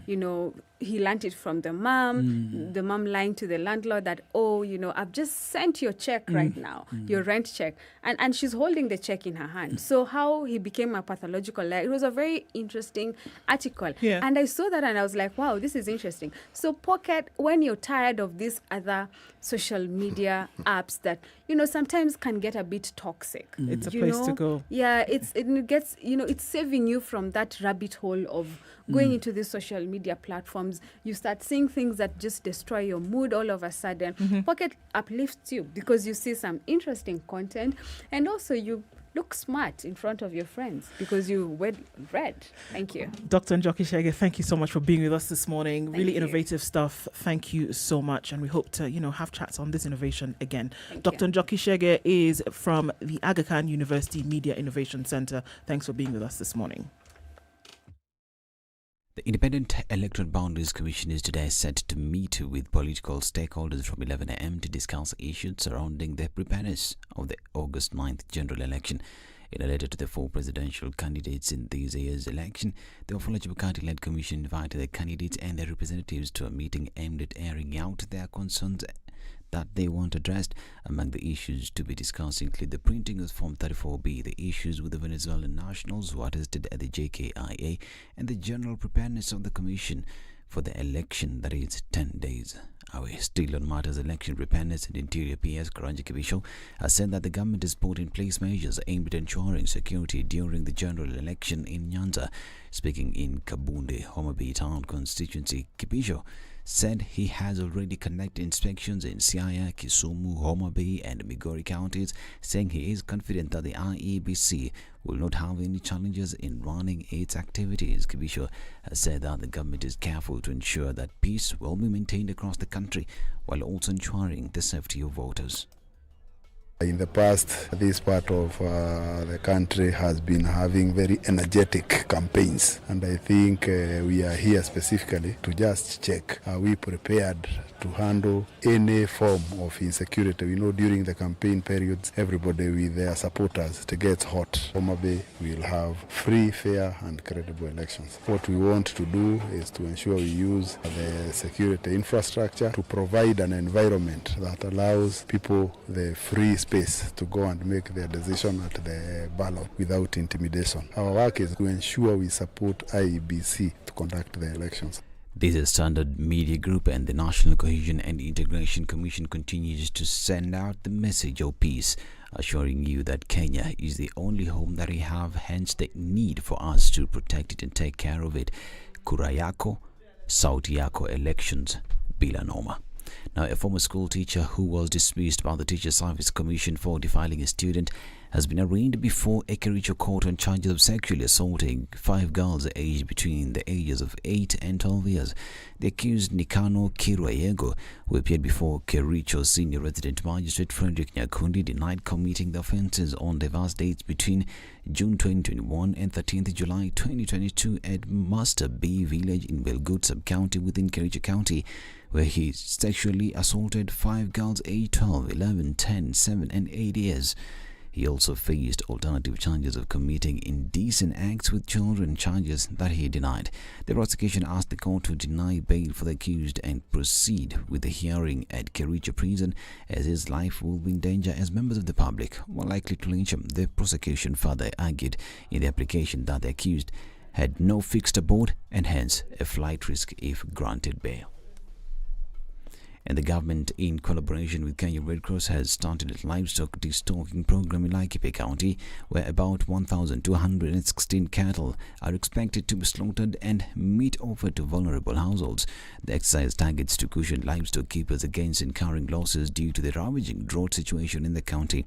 He added that the slaughtered meat is given back as relief food to the same community. Muli noted that in Laikipia East, about 130 cattle have been slaughtered in the area and targets to slaughter 190 to benefit 1,900 families, with each cow consumed by 10 and a sheep 4 families respectively. And the National Authority for the Campaign Against Alcohol and Drug Abuse, NACADA, has taken to Nakuru its campaign aimed at sensitizing members of the public on the need to maintain peace before and after the August general election, with calls on the youth to shun lawless activities during the period. Through the initiative dubbed Sauti Yetu, NACADA has identified 10 counties where it is partnering with youth lobbies to create awareness on the adverse impacts of election violence on the country, particularly among the young people. According to NACADA Chief Executive Officer Victor Kioma, the venture is incorporating stakeholders from different government ministries, religious institutions, Independent Electoral Boundaries Commission, Office of the Registrar of Political Parties, and security officers who have expressed their desire to collaborate in averting electoral violence. And finally, 6 sacks and 53 polythene bags, packages of drugs suspected to be bang, have been confiscated after an intelligence-led operation was conducted in Kiganjo, Kiambu County. In the operation, the police found the hull of bang with an estimated street value of 500,000 shillings. According to the police, the 2-bedroom house is linked to a suspect identified as Samuel alias Sammy Boy of the Usekine Muduro area. The suspect managed to escape police custody and is currently being sought to answer to appropriate charges. This is News to I'm Dennis Aseta. Good morning.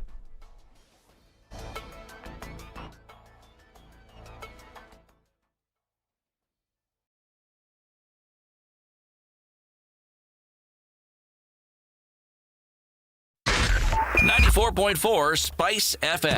At 5 minutes after 9 o'clock, traffic still continues on most of the streets this morning. We're looking at heavy traffic on Langata Road going out towards the city mortuary roundabout, and we're also looking at it going out towards Aerodrome and then through to Huru Highway. That still continues on the Thika Superhighway as well. We're looking at a folly situation in most parts of the city, so be careful. Moving in a westerly direction as well as heading out towards Naivasha and then through to Nakuru. Out into Kisumu, traffic is not looking too bad in those areas today. Let's look on the eastern side of things and into Mombasa. We're into town, a little bit of traffic as you get into the city, but keeping an eye on that as well. Jogo Road back in Nairobi, the Thika Superhighway just towards the Pangani Underpass, and Kiambu Road as you head out towards Muthaiga Square. Limu Road is also doing the thing. We're looking at bumper to bumper traffic, and James Gishuro will give you a bit of a headache, but not for too long. Use the Red Hill Link Road to get off Waiyaki Way should you need to. Let's talk about half hour. SpiceFM KE on Twitter. Let's keep things moving.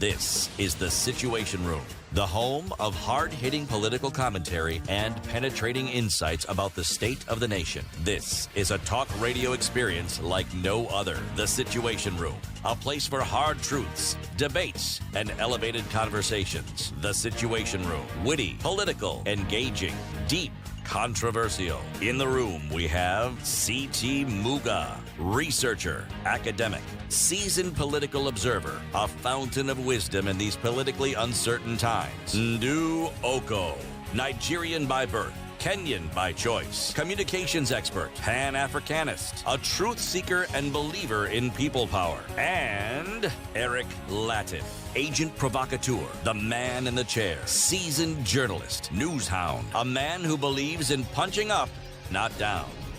This Going is the into the Situation final Room, hour of the Kenya's only biggest way to conversation start this your day. Friday. And as we continue that, we're going to have a conversation elections in this final hour.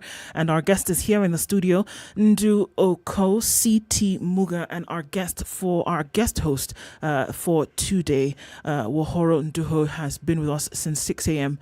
and we continue to reflect these conversations. Before we get into matters IEBC and the general preparation for the general election, let's hear today's proverb. Good morning, boys and girls. The proverb of the day is brought to you by Aquafresh Fresh Gel. Well, this is our first proverb from the Democratic Republic of Congo, DRC. No matter how hard you throw a dead fish in the water, it still won't swim. Might float. Yeah, there's a likelihood it will float, but it won't swim. Upside down. Tafakari hayo. No matter how hard you throw a dead fish in water, it still won't swim.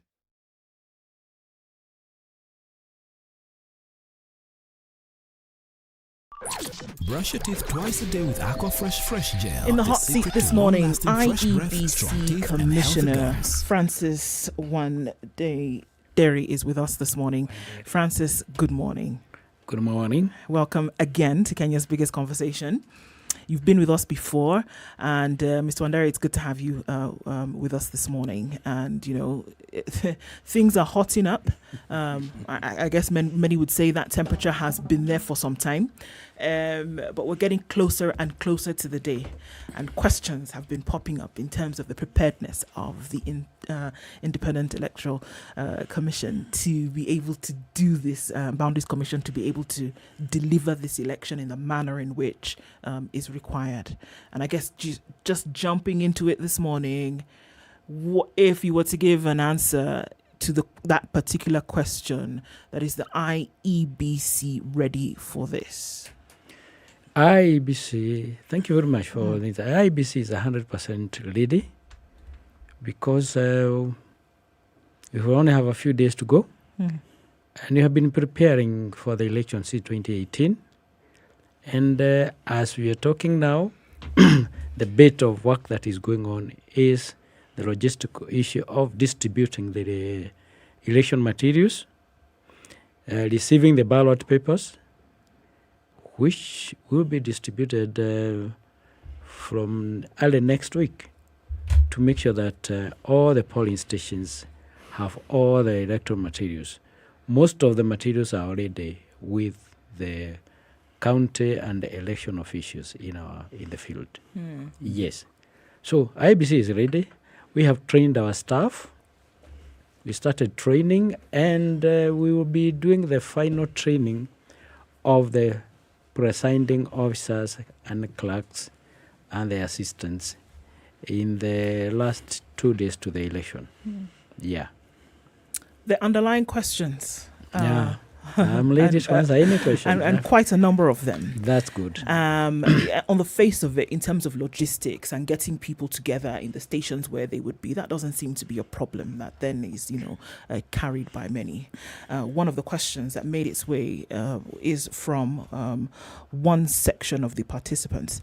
And on the front page of the Standard yesterday, the question was that Raila wants answers on extra IEBC forms, and that is one of them. That there was the insistence on another form to be able to give the results of the election different from the one that would come from the transmission results. That there needed to be an alternative system through which results could be verified. They don't seem to have gotten an answer on that. And what is the status of that? I think the issue of the Form 34A is very simple. And I would like to take this opportunity to explain to Kenyans what has happened. It was a deliberate decision by IEBC. And I want to explain why. Form 34A it has been printed by the printer. I happen to have been in Greece, the team that went to Greece to verify. Okay. So this was not anything that caught anybody by surprise. Probably the parties did not know that we are printing 2 sets. One, should they have, if I can interject there, Should they have known prior to the printing that two sets were being printed? It wasn't necessary because this is the responsibility of IEBC to organize how these forms and the printing is going to be done.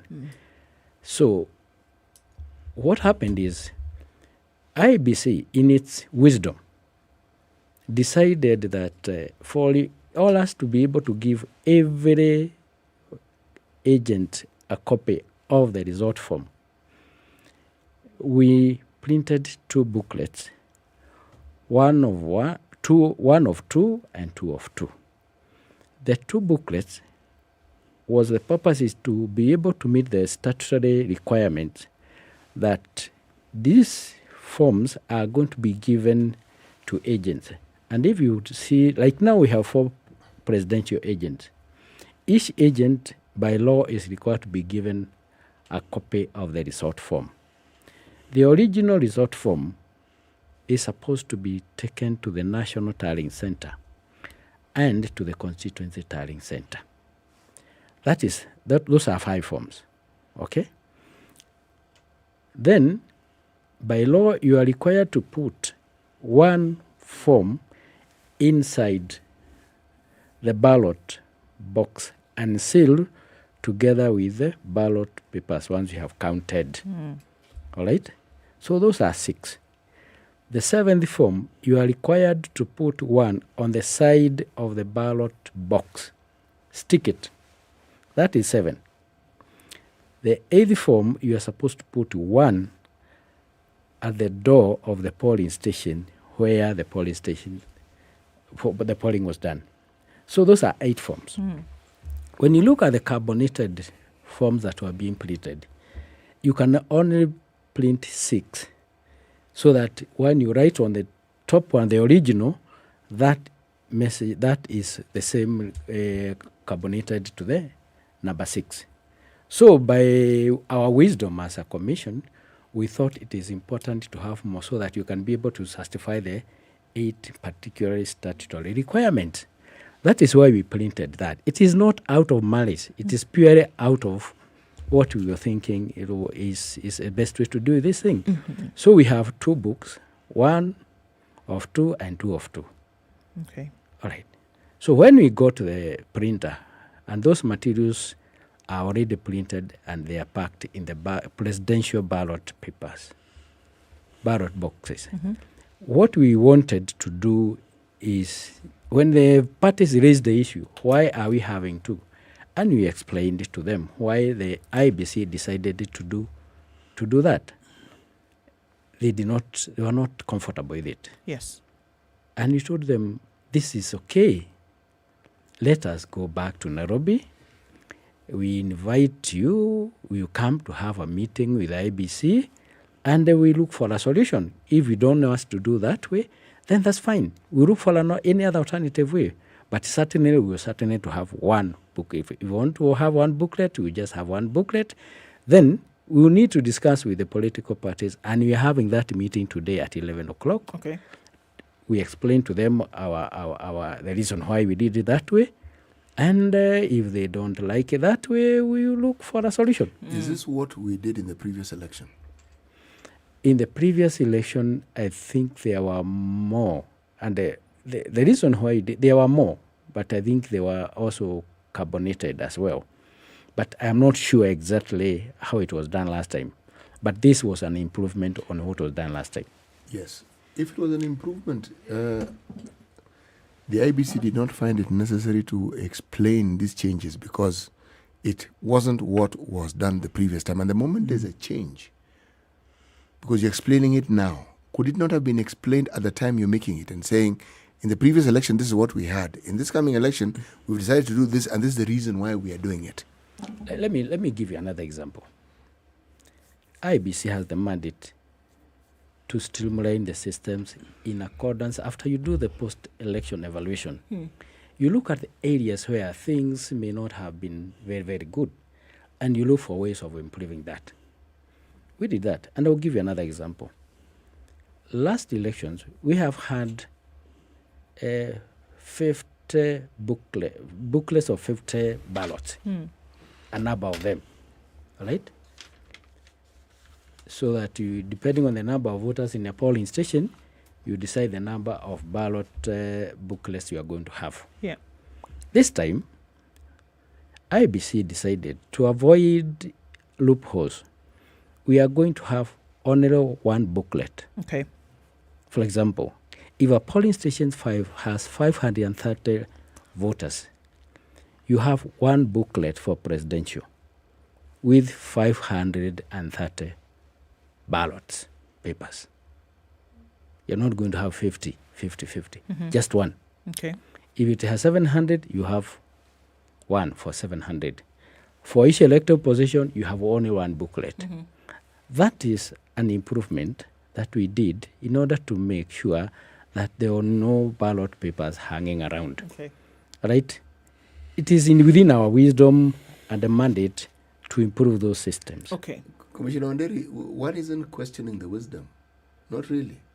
It is your mandate, and it is understandable, and it's laudable that you have done what needed to be done. There is no question about that. Okay. My question is, you know, once this constitution introduced public participation, unfortunately, as a layperson, I expect to be informed. And participate publicly. Yeah, and participate. This is really what I'm talking about here. You made the changes excellent. You thought it's the best way to go. It's your mandate to do so. Yes. But the reason why this thing is becoming a debate now is because it has happened, and they're saying, hey, why is it happening? I'm asking the simple question. Could the explanations that are being given today at 11 o'clock not have been given earlier?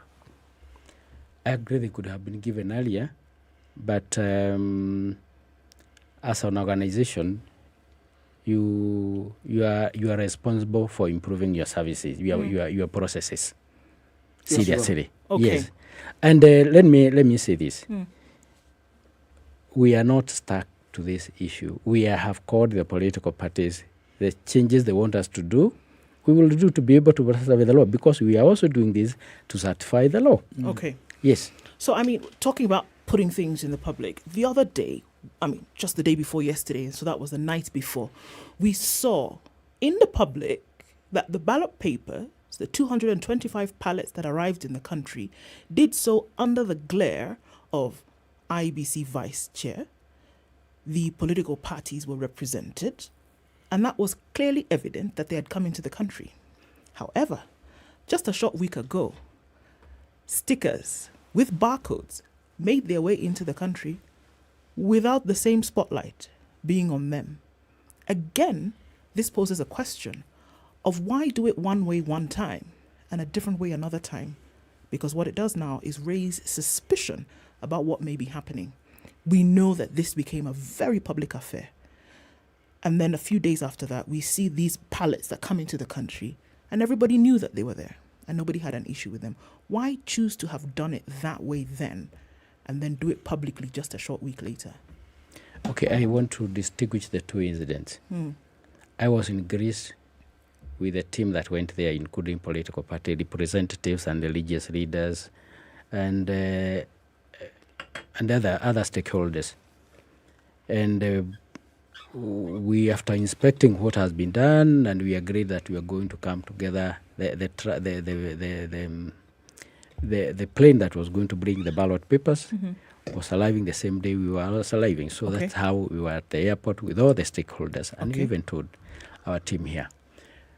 Now, that was the responsibility of IEBC, and that was managed by IEBC. Okay. The stickers, according to our contract, it is the responsibility of the contracted company, Smartmatic. All right?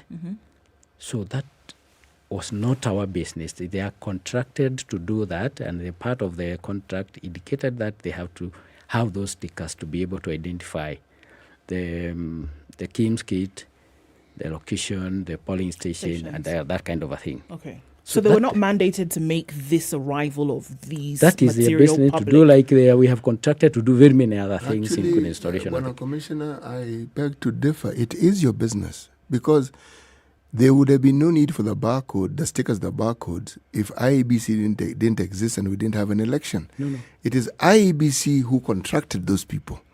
It is still your business. And even if it is, as you say, contracted, surely There is a way in which we do things in this country, and there's a way in which IEBC does things. Are you telling me that the people you contract are not obligated to do things in the way that they have been done by IEBC? No. They were bringing the stickers. All right? They came with the stickers. Okay? And as part of their contract to fulfill their business, the work they are supposed to do. Okay? Like they supplied us with a set of Kim's kit, about 14,100. All right? They pretend the stickers. But you see, in the course of their business, they are executing their contract. Okay? And I really don't want to dwell so much on that. It is true that it would have been necessary for them to inform us that we are bringing these stickers at this particular time. Okay? But they didn't inform us, and that's what led to what happened. But I am distinguishing the two incidents because the other one was purely an affair that is being managed by IEBC in terms of stakeholder involvement. That's a difference. Would IEBC be able to conduct an election without those materials that were coming in with the Venezuelan party that night? Those stickers would even have been Would able the to election be able to hold without that material? Yes. Okay. Yes. So based on Those that, stickers, that's why you're saying that these are two totally different incidences. And that is why we say they are not strategic materials. They are purely a sticker to identify the bag and the Kim's kit for a particular polling station. They could even have been printed here. But by the how way, can that not be crucial? Because in the absence of the barcodes, then the whole exercise could get completely... No. You could label using a marker pen. You could label a bag and a Kim's kit using a marker pen. Yes, you could. Yes. I think so. That's why you are saying it's not a strategic material, but it is purely to be able to identify a Kim's kit to a box and to a polling station. I think there's an underlying question Namuga, we are asking here, is that the moment you step into a lion's den, nothing about your activity there is inconsequential. Yes. I think there's a certain sense of IEBC being tone deaf to the sensitivity of its role. This determines the government for the next 5 years. Agree. And because we are a country, we've become a very praying country around elections since 2007, which means that our role of your role is not a normal role for most other election. Yes. So every single thing you do is in scope for concern. And I think you are learning from this. But I think part of the incredulity of our questions is this. It doesn't matter what your intention were.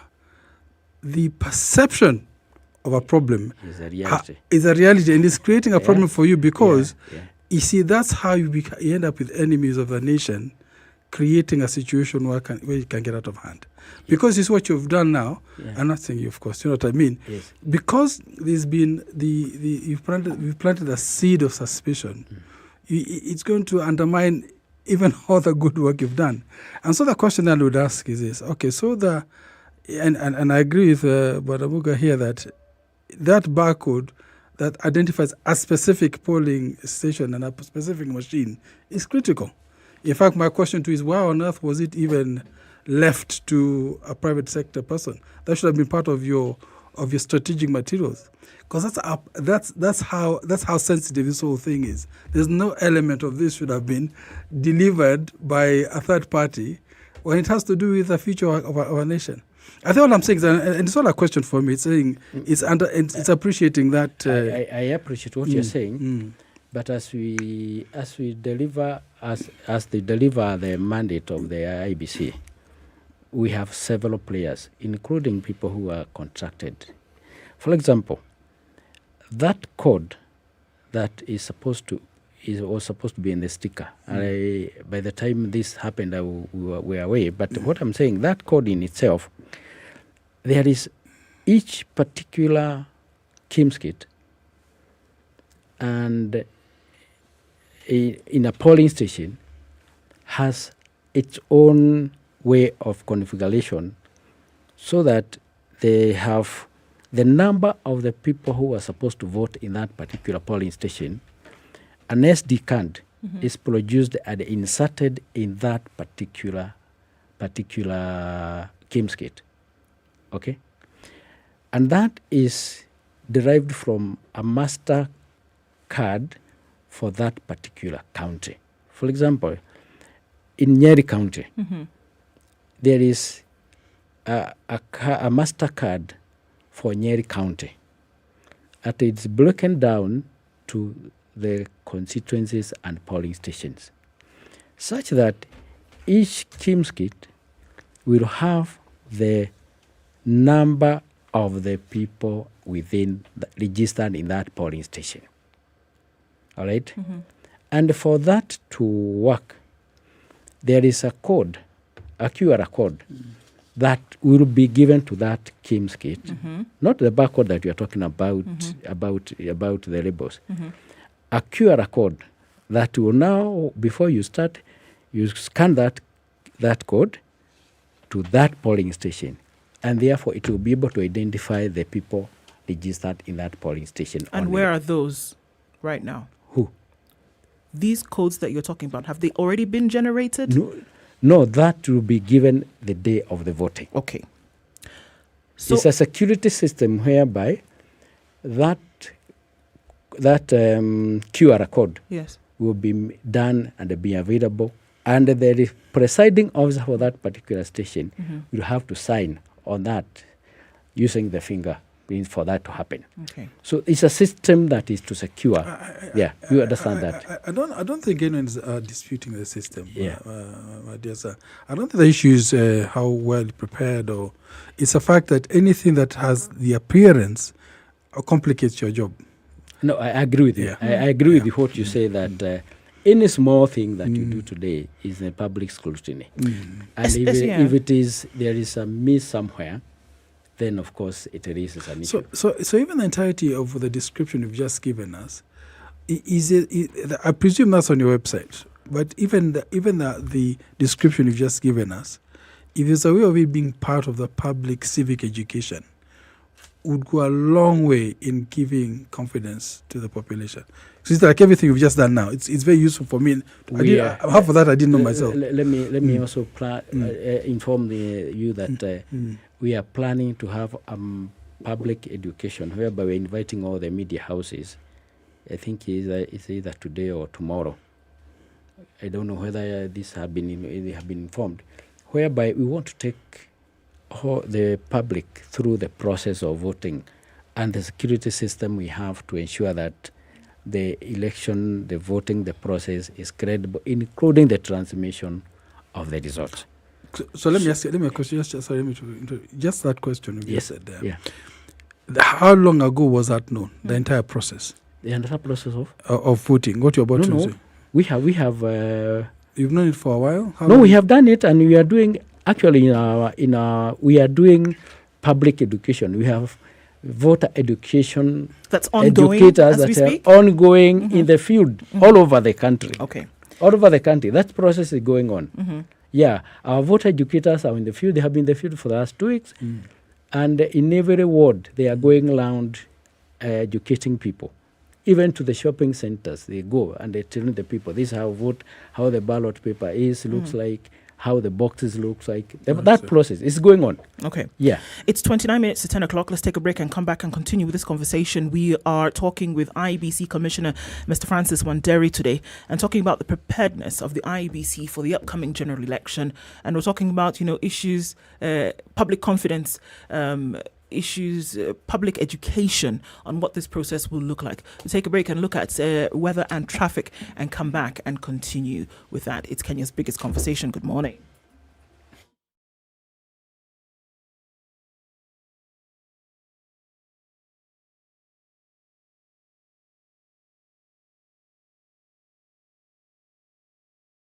This is the Situation Room, the only way to start your day.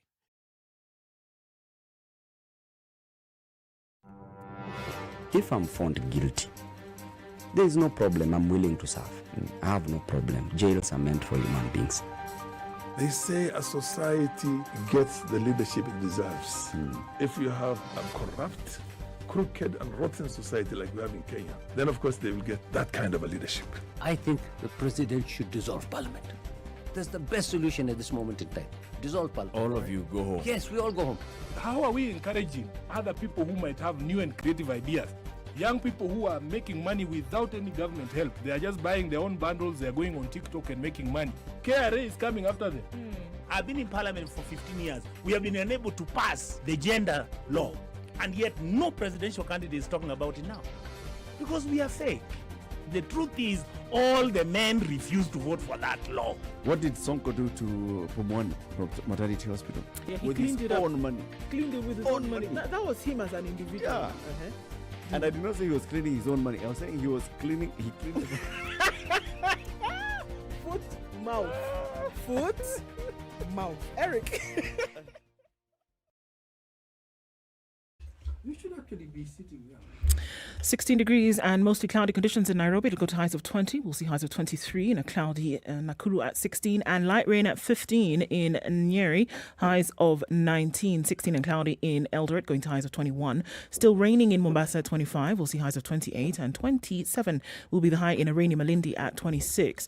Cloudy conditions at 22 in Kisumu with highs of 27 and 27 will also be the high in a sunny Kakamega at 22. 22 and cloudy in Kampala, highs of 27 and 28 will be the high in a sunny Dar es Salaam at 24. It's 10 degrees and sunny in Johannesburg, and we're looking at cloudy conditions now in Lagos at 25. 19 and sunny in Kinshasa, and we'll see at 31 going into Friday evening. That's what it looks like in Beijing. It's 19 and cloudy conditions in Paris, and we're looking at 16 degrees and partly sunny conditions in London. It's 26 and clear in New York. Still Thursday night coming into Friday. We'll see highs of 30 and lows of 22.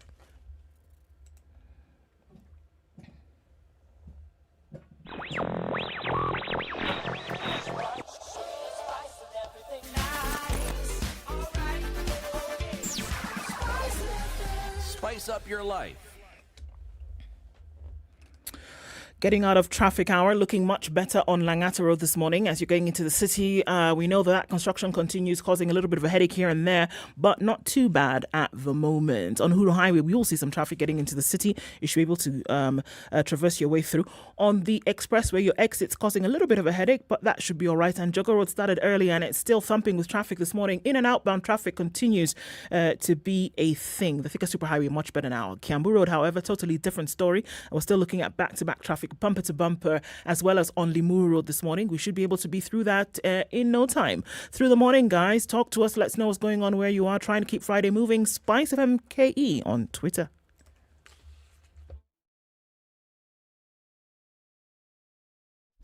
Classic soul, R&B, smooth jazz, neo soul, and nostalgic ballads. Make some noise. Yeah. You're listening to Spice FM.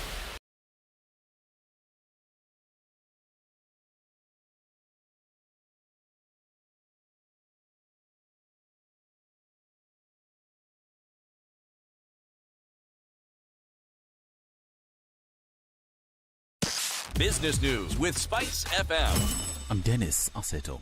Optimism about Kenya's economic prospects in the next 12 months is greater this year compared to the levels of optimism marked before the 2017 general election.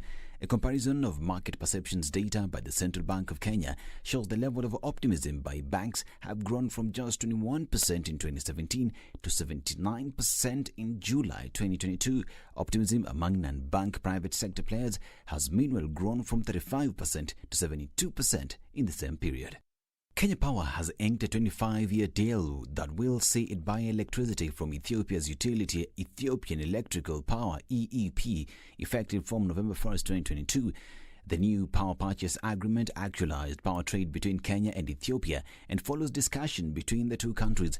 The power trade is nevertheless dependent upon the joint testing and commissioning of the interconnector. The Kenya Revenue Authority is set to reopen Keroche Brewery's Naivasha plant today. This follows a fresh order by the High Court asking the taxman to reopen the brewer pending the hearing and determination of a contempt of court petition against KRA by the beleaguered company. Keroche's application for contempt of court is set to be heard Tuesday next week. And East African Breweries Limited has taken a $1.5 billion denominated bank overdraft to plug gaps created by limited foreign exchange supply. The manufacturer says the foreign exchange overdraft has been enforced by the continued dollar shortage, stating it is only able to access about $5,000 from banks every day against a greater foreign exchange demand. EABL Group Managing Director Jen Karuku expects dollar shortages to remain the norm should global risks persist, complementing similar remarks to other market participants who continue to experience dollar shortages. And for close to 2 decades, Apple and China have been inextricably linked. The world's most populous country not only accounts for the bulk of Apple's devices manufacturing, but also a significant portion in sales. This year, however, several cracks have started to appear in an otherwise mutually beneficial relationship.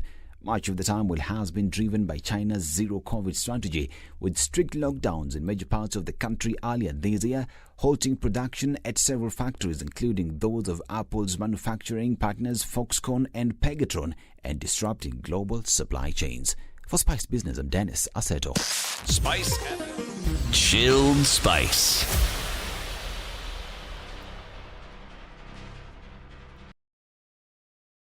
Mature, intelligent talk every morning. Spice up yourself.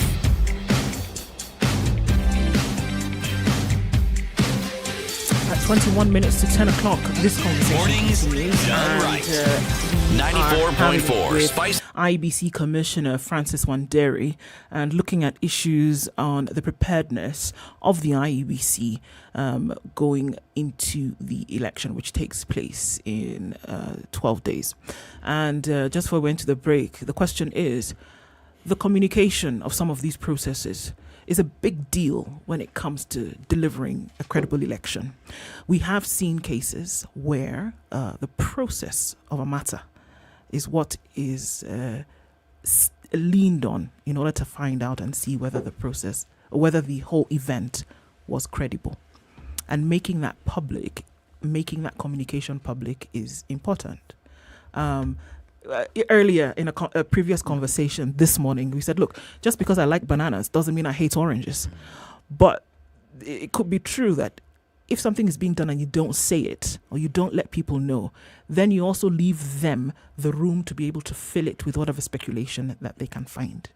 And from the position of the IEBC, why then are these processes then not being made public? I don't think that is a correct statement. We are making our processes public as much as possible. We have been invited by the various stakeholders to talk to them about our processes, what we are doing. And that has been happening all over the country, including our officials in the field. They have been holding stakeholder engagement meetings. We have been having voter educators. And this is not just during this election. Even when we are doing the voter registration, we also have stakeholders engagement. We are doing that. Probably what we do not have much, we have not done much of is going to media houses like this one. That is one of the reasons why we are saying, and we have been able to get together with the media through a media working group so that we can be able to be talking a lot more and engaging a lot more going forward with the media. We realize that, of course, probably in the past, we have not been quite communicative or communicating so much. But we would want to involve the media going forward. And even right now, this is part of communication we are looking for. Okay. And we have a number of people going to different TV and radio stations to tell Kenyans what is happening. So in the next 10 days, we even have, we are launching a media center at Bomas of Kenya tomorrow. And from now on, every day, we shall be having communication with the Kenyans on what we are doing, where we are. Every day, we shall be having a media communication starting now. Because I was thinking some ideas that are practiced in other places that I think we should adopt. I think in America there's got what they call a public hour. In other words, all media, as part of their licensing, are requested, well, they used to be required to have set aside 1 hour per week for public communication. They can't charge the government for that. And it's almost, I would think that's what would be a very powerful way of doing this. And I'm saying not just now close to an election, but a year before an election, you can have a public hour or 20 minutes where the population is continually educated. And radio is very powerful. I mean, we've just talked before this program started that radio, we've been predicting the death of radio forever, but it's resilient.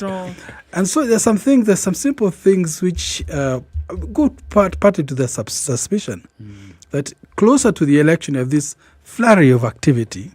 Well, surely this has been a marathon. It's not a sprint, but not made feel like it's a sprint because the election is tomorrow. And a lot of this is unnecessary because 6 months from now, most of these issues should have really been in the public domain, discussed, had our fights on air, and then clarified it. I agree with you, and I think moving forward, we have made it our decision as a commission to be sure that we shall be having very regular communication. One of the issues that has been a constraint is a budgetary constraint.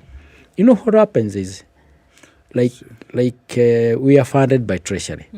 And I can tell you for sure that probably after this election, you are not going to fund it for any other activity other than, a few operational things of the commission.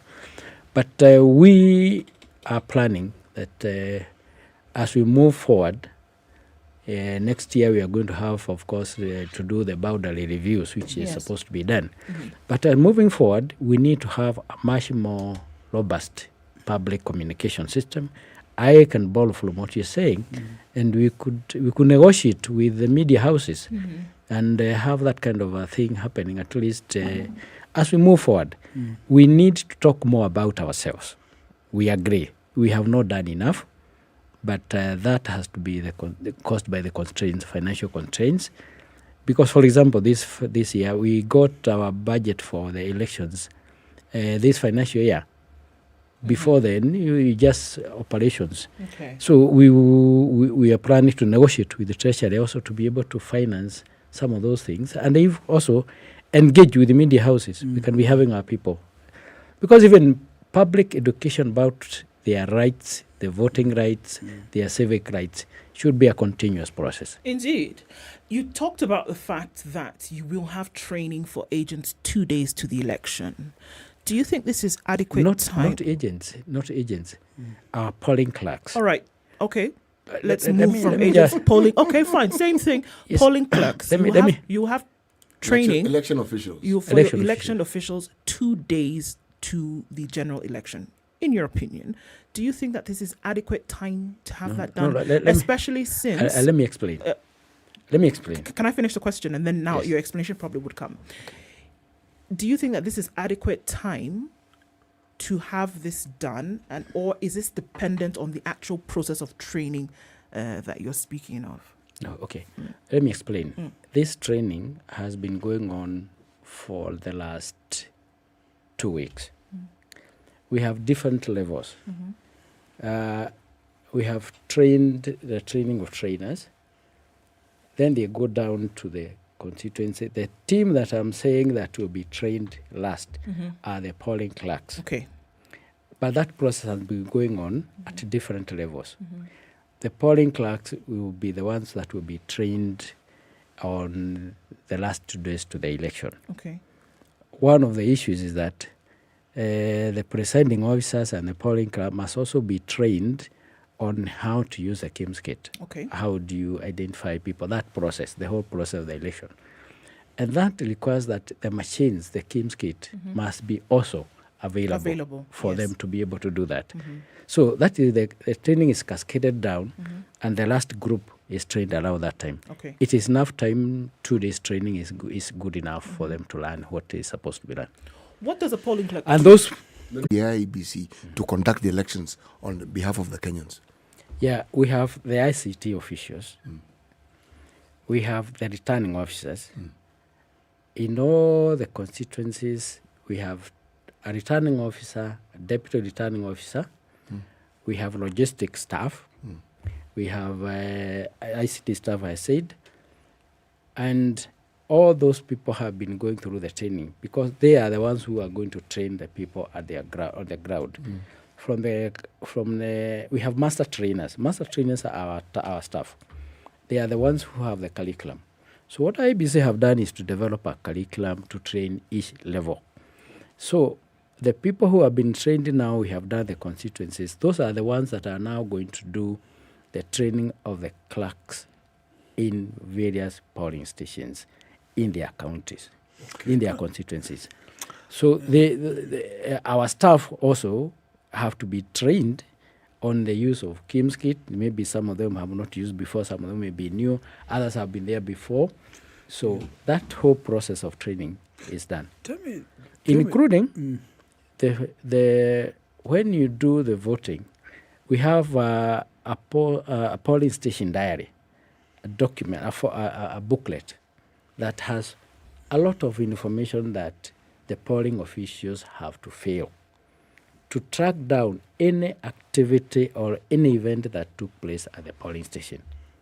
That is signed off by the agents, by the candidates. Then agents. there is also the forms. This form 34A and all for all the other positions, they have been trained how to fill each one of them, how to account for every ballot that was cast, or when you are counting which was spoiled or rejected, what makes it be rejected, what makes it be spoiled, what makes it be disputed.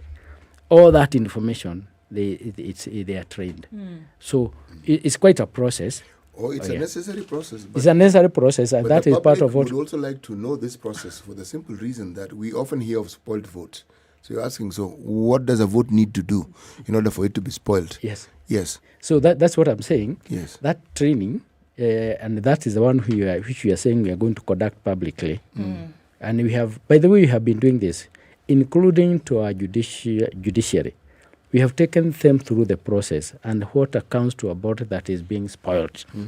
We have taken lawyers through the process. So we have been doing this a lot. By the way, that isn't in doubt. And what you are saying is that information, we also want to do it to the public through...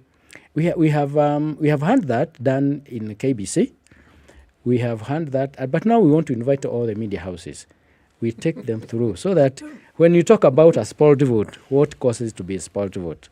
Okay, let me just ask maybe yes. left of field question. You know, what are 3 things that you did last time that you have rectified? 3 major challenges that you faced in 2017 that have been fixed this time. One key issue that has been fixed this time, and that is in accordance with the direction or the ruling of the Supreme Court, is that during these future elections, until otherwise, you not transmit data.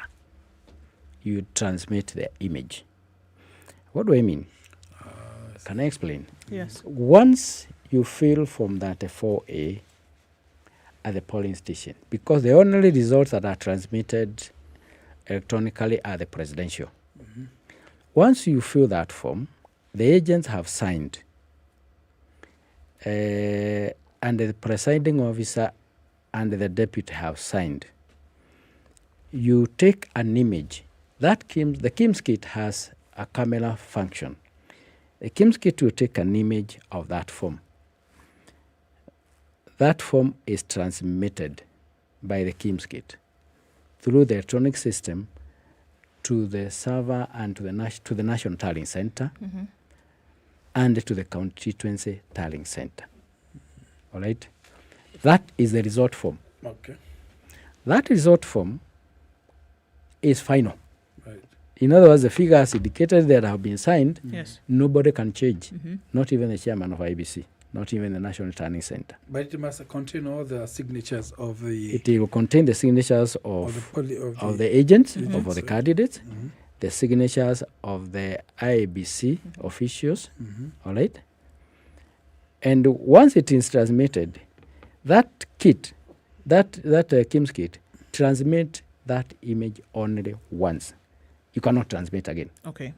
So before you send, you must confirm it, because you confirm and the agents are there. So once you have sent that, you are left with the original. That original is the one you take to the constituency tallying center. Last time, what happened is that the data, the information, for example, this candidate got so many votes, this one got so many votes, that was entered separately and sent as an SMS to the National Tallying Center. And that is the information that kept coming, adding the figures. So the Supreme Court ruled that that is not going to be done again. So what will happen this time, once you have taken the Form 34A to the constituency returning officer will fill Form 34B. That Form 34B contains the results from all the polling stations in that constituency. They will add the total in front of the agents, add the total, the agent will sign. Once they have signed, then the returning officer from the constituency is mandated or required by law to deliver the original. She will also scan. Yes. But she would have to deliver the original by hand. By hand. Yes. Physical.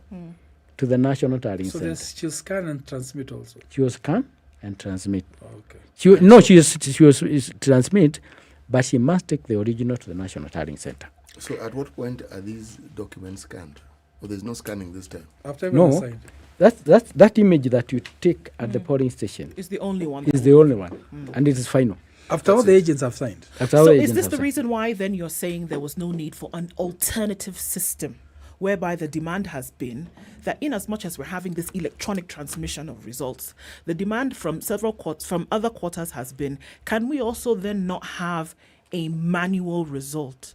Manual register. Is it because it's of manual register, not manual result? Is it because of this? It's a blend now. Yes, I mean, from what we are looking at. Let me clear. Is it the demand was for the manual register, just in case the KIMS kit fails. Then you can be able to use the manual register to identify the people who are going to vote. Right. And that's going to happen. And what has happened, we have printed the manual registers for every polling station. All right? And that is packed together with the presidential ballot papers. Right. Now, that manual register is going to be available at the polling stations, but it is not going to be used for identification of voters. What will it be used for? It will not just for it to be there. It is just a standby, just in case things fail. Right. But we do not anticipate anything is going to fail. One of the reasons is the KIMS kit is partly like a battery, like your phone. It has a battery. All right? It is not online. And that is why I was saying it is configured for that particular polling station. After you have done you have switched on the QR code, and it is activated from the National Tallying Center, from the data center at the time you start voting. Right. Now, that KIMS kit has a battery, a power backup battery, in case the one you have in the battery in the KIMS kit has failed or has finished, so you can charge it. All right. So, like a power bank, they have a power bank. Now, we do not anticipate that the KIMS kits are going to fail, but just in case. In case they do, there is. In case what happens, we also have 6 KIMS kit additional in every ward. In case any of them fails, they can be replaced. And to replace the KIMS kit, you also need to replace SD card, which is in the KIMS that has failed, to put in the new one. And the assumption is that these extra 6 KIMS kits at each point have also been serviced, and not assumption. That is a fact. Well, I mean, we have to ask. From my that's a fact. That's the exercise that has been going on. They have been serviced. They are all in working conditions. Right. All of them. Okay. I would like us to finish. You had to begin to say. So 3 things that you That like. was one. So the first one is you transmit the scanned copy to the tally. And right. The second one is that the original forms Form 34A, that constitutes that Form 34B, all of them must be brought to the National Tallying Center. And the National Returning Officer must verify the correctness of the entries before he announces the results for the president at that particular constituency. Okay. So what it's telling you, it is going to take a bit of time. It will, clearly. It will take Because a bit if of time he has to do this for every single station. And he has to see the original. Although the scanned copy went, the transmitted copy is in a portal, he has to see the originals, verify that they match. Yeah, and they agree. So because what we are looking at essentially is that from stations around the country is that everybody has to make their way essentially to the NTC from the with this manual form. 290 constituencies plus the diaspora. This comes to 91. Yeah, but the National Tallying Center already has a total. No, they will have the scanned total. The scanned copies are the images are in the portal. That's right. And you can be doing your additions, but you must wait for the original. Mr. Wanderi, Mr. Wanderi, unfortunately, our time is actually running short because we're going closer and closer to 10 o'clock. But we can give you, an opportunity to say your last words now about this, because this is another reason why communication is very important, because there's a lot to cover. Yes. In about 30 seconds, what would be your last words? My last word is to tell Kenyans that IEBC is prepared for this election, and we are open, we are negotiating and discussing everything with the stakeholders, political parties, and we will deliver an election better than any other.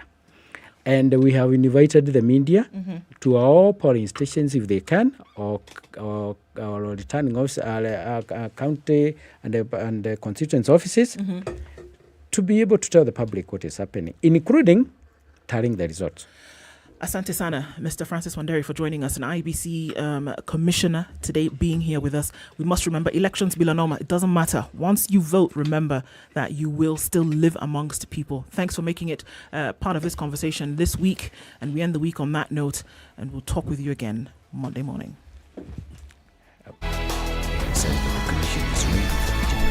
That is 10 days away. In an interview with SpiceFM, Wanderi says that the commission is ready and that all that is left is logistical. He says that at the moment the commission is conducting training for its staff as we approach the general elections on the printing of Form 34 and the queries raised. Wanderi says that it was a deliberate decision by the IEBC that would have enabled the agents to have a copy of the results form and not out of malice. He adds that the IEBC has the mandate of improving on its systems and that it has done that to make sure that there are no loopholes in the electoral process. And the Independent Election Boundaries Commission is today set to meet with political stakeholders from 11 a.m. to discuss issues surrounding the preparation of the August 9th general election. In a letter to the 4 presidential candidates in this year's election, the Wafula Chebukati-led commission invited the candidates and their representatives to a meeting aimed at airing out the